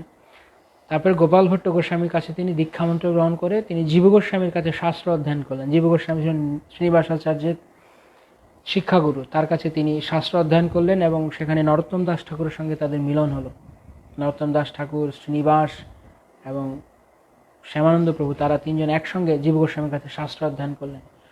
তো শ্রীনিবাস আচার্যকে পরবর্তীকালে জীব গোস্বামী, তিনি তার এত শাস্ত্রের অগাধ ভক্তি রসতত্ত্ব জানে দেখে তিনি তখন তাকে আচার্য উপাধি দান করলেন, আর নরোত্তমকে ঠাকুর উপাধি দিলেন এবং শ্যামানন্দকে প্রভু বা পণ্ডিত উপাধি দিয়ে তাদেরকে সমস্ত গ্রন্থ সহ, রূপ সনাতন গোস্বামী সমস্ত গোস্বামীরা যত গ্রন্থ লিখেছেন সব গ্রন্থ সহ তাদেরকে গৌড় দেশে প্রেরণ করলেন। মহাপ্রভু আগেই বলেছিলেন গোপাল ভট্টকে, যে তুমি বৃন্দাবনে যাও, বৃন্দাবনে গিয়ে তুমি গ্রন্থ রচনা করো, সরগোস্বামীদের প্রতি এই নির্দেশ। এবং সরগোস্বামী তারা বৃন্দাবনে সকলে মিলে একসঙ্গে তারা নির্জনে হরিকথা আলোচনা, হরিকথা কীর্তন তারা করতেন। নির্জনে থাকা মানে হচ্ছে ভক্ত সঙ্গে হরিকথা কীর্তন করা, তার নাম হচ্ছে নির্জন। ভক্ত কখনো আগর বাগর লোকের সঙ্গে মিশতে চায় না, আবল তাবল লোক, ফালতু লোক যারা জড়জাগতিক কথা বলে তাদের সঙ্গে মিশতে চায় না। হোক সে আত্মীয়, হোক সে পরম বন্ধু, তাদের সঙ্গে সে কথা বলতে চায় না। পুরনো বন্ধু বান্ধব, আত্মীয় স্বজন, এইগুলো তার কাছে সুখের নয়, তার কাছে সুখের হচ্ছে ভক্ত সঙ্গ। এই সমস্ত 6 গোস্বামীরা তাদের প্রত্যেকের নিজ নিজ গৃহ ছিল, কিন্তু তারা সব কিছু বাদ দিয়েছে এই 6 জন একত্রিত হয়ে তারা কৃষ্ণ কথা কীর্তনে সবসময় যুক্ত থাকতেন। কৃষ্ণ কীর্তন গান নর্তন পর প্রেমামৃতাম্ব নিধি ধীরা ধীর জন প্রিয় প্রিয় কর নির্মদ স্বর পূজিত শ্রী চৈতন্য কৃপাভর ভুবি ভুব ভারা বহন্তারক বন্দে রূপ সনাতন রঘুযুগ শ্রীজীব গোপালক। শ্রীনিবাস আচার্য তিনি এই 6 গোস্বামীদেরকে তিনি বন্দনা করেছেন। সরগোস্বামীর অষ্টক লিখে তারা কিভাবে জীবনযাপন করতেন তাদের সমস্ত কথা তিনি তার গ্রন্থে, তার স্তোত্রে তিনি লিপিবদ্ধ করেছেন। তো সেখান থেকে শ্রীনিবাস আচার্য, নরোত্তম এবং শ্যামানন্দ, তাদের 3 জনকে যত গোস্বামী গ্রন্থ সব কিছু দিয়ে জীব গোস্বামী গৌড়ে পাঠালেন। তার অত্যন্ত আনন্দ সহকারে আদেশ পালন করলেন। যখন গৌড় দেশে প্রবেশের পথে তখন বাঁকুড়ার বিষ্ণুপুরে তারা রাত্রি যাপন করলেন।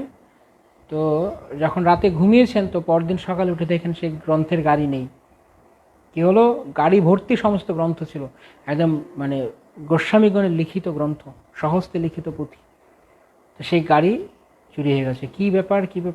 তখন অনেক দুঃখ পেলেন তারা মনে, হায় হায় হায় কি করলাম। তাদের কাছে এমন মনে হচ্ছে যেন তাদের জীবন চলে গেল, যেন তাদের প্রাণ যেন বেরিয়ে গেল।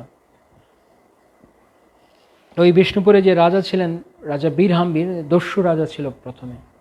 তো সে লোককে, ওই বিষ্ণুপুর খুব জঙ্গল এরিয়া, এখনও বাঁকুড়ায় বিষ্ণুপুরে যদি কেউ যায় তাহলে দেখা যাবে বিষ্ণুপুরকে বলে দ্য টেম্পল সিটি, অনেক মন্দির আছে ওখানে এবং বৈষ্ণব জগতের অনেক মন্দির রয়েছে, অনেক বৈষ্ণব সম্প্রদায় ওখানে আছে। তো খুব সুন্দর জায়গা বিষ্ণুপুর, এবং অনেক গাছপালা আছে এখনও। সেই বীরহাম্বীরের প্রাসাদ আছে এখনও, সেখানে কৃষ্ণচন্দ্র বিগ্রহ দর্শন করা যায়, চমৎকার বিগ্রহ সেখানে, অপূর্ব, একদম মন মুগ্ধকর বিগ্রহ। তো সেখানে এই বিষ্ণুপুর এখনও এরকম জঙ্গল, তো 500 বছর আগে কেমন ছিল।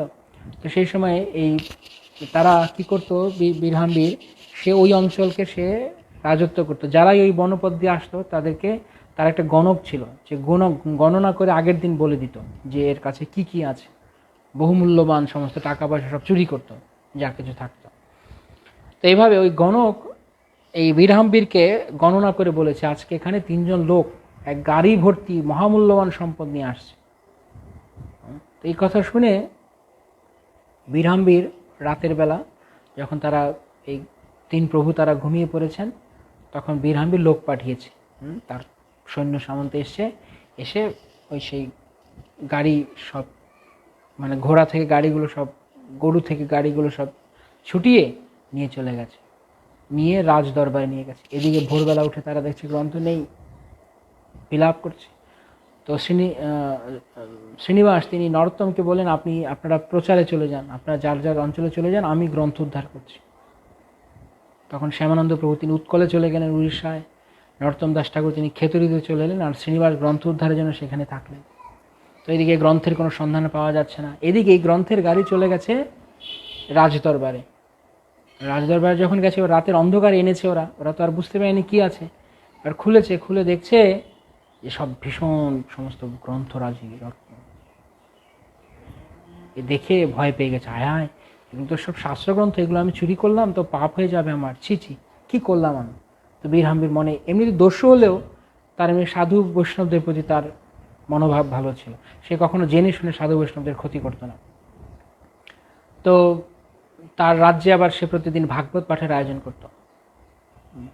দস্যু ছিল তার বৃত্তি, কিন্তু সে এমনিতে তার কাজ সে করত। তো তখন একদিন তার সভায় যখন ভাগবত পাঠ হয়, তো শ্রীনিবাস আচার্য তিনি শুনেছেন যে এখানে রাজার গৃহে ভাগবত পাঠ হয়। তখন তিনি কি করলেন, তিনি একদিন পাঠ শ্রবণ করার জন্য তিনি বীরহাম্বীরের রাজসভায় গেলেন। তো ওখানে গিয়ে শুনছে যে তাদের যে ব্যক্তি পাঠ করে, সে পাঠ করছে, তার মধ্যে কিছু ভুল ভ্রান্তি তিনি ধরেছেন, তিনি সঠিকভাবে সেটাকে বিশ্লেষণ করলেন। তো এই কথা শুনে, এই যে আলোচনা শুনে রাজা বীরহাম্বীর তিনি অত্যন্ত আশ্চর্য হয়ে গেলেন। তিনি আপনি এত চমৎকার ব্যাখ্যা দিলেন, আমার পণ্ডিত এটা বলতে পারলো না। তখন উনি পরিচয় দিলেন যে আমি শ্রীনিবাস, আমি বৃন্দাবন থেকে এসেছি, আমি জীব গোস্বামী আমাদেরকে অনেক গ্রন্থ দিয়েছি।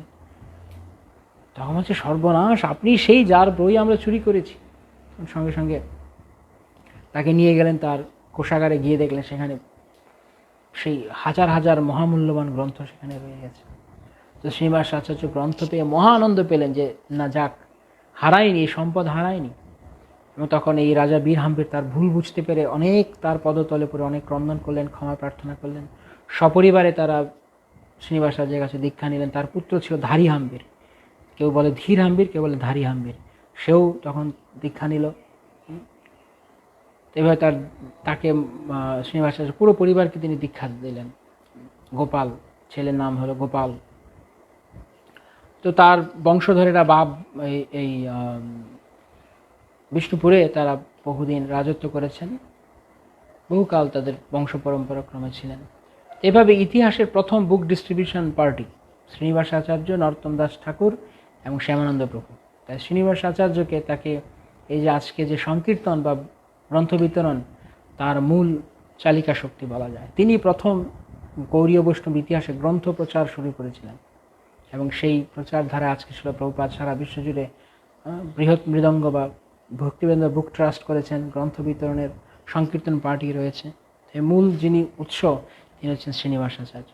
শ্রীনিবাস আচার্য ঠাকুর, নরোত্তম দাস ঠাকুর এবং শ্যামানন্দ প্রভু, তারা 3 জন সমগ্র গৌড় এবং উৎকলে তারা এই গ্রন্থগুলো বিতরণ করতেন।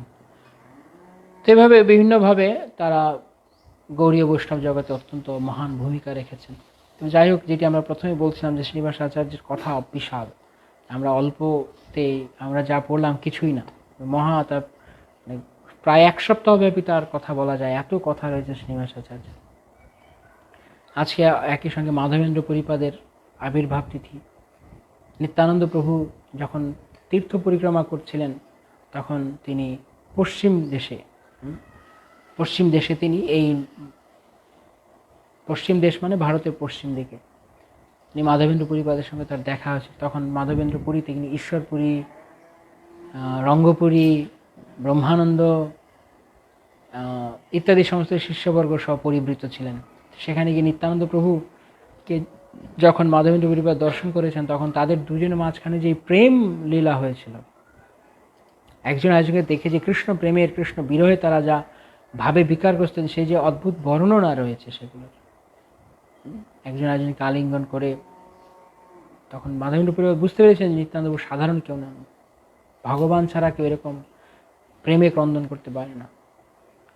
এভাবে তাদের দুজনে তারা একসঙ্গে এখানে নিত্যানন্দ প্রভু মাধবেন্দ্র পরিপাদকে নিজের গুরুর ন্যায় জ্ঞান করতেন। পরবর্তীকালে মাধবেন্দ্র পরিপাদ তিনি ঈশ্বরপুরীর দ্বারা সেবা পান এবং অপ্রকটকালে তিনি ঈশ্বরপুরীকে আদেশ করেন যে তুমি একসময় মহাপ্রভুর গুরু হবে। এভাবে মাধবেন্দ্র পরিপাদের অনেক কথা আমরা আগের দিন আলোচনা করেছি। তো যাই হোক, আমরা এইভাবে শ্রীনিবাস আচার্য প্রভুর কথা কিছু শ্রবণ করার চেষ্টা করলাম। আসলে আমি অযোগ্য, তাই আমার মুখে শ্রীনিবাস আচার্যের কথা কি আর বর্ণনা করব, নিজেকে শুদ্ধ করার জন্য কিছু চেষ্টা করলাম। তার অগাধ সমুদ্রের ন্যায় বিভিন্ন লীলা রয়েছে, আমরা হয়তো পরবর্তী কখনো সময় সুযোগ হলে আমরা পড়ব।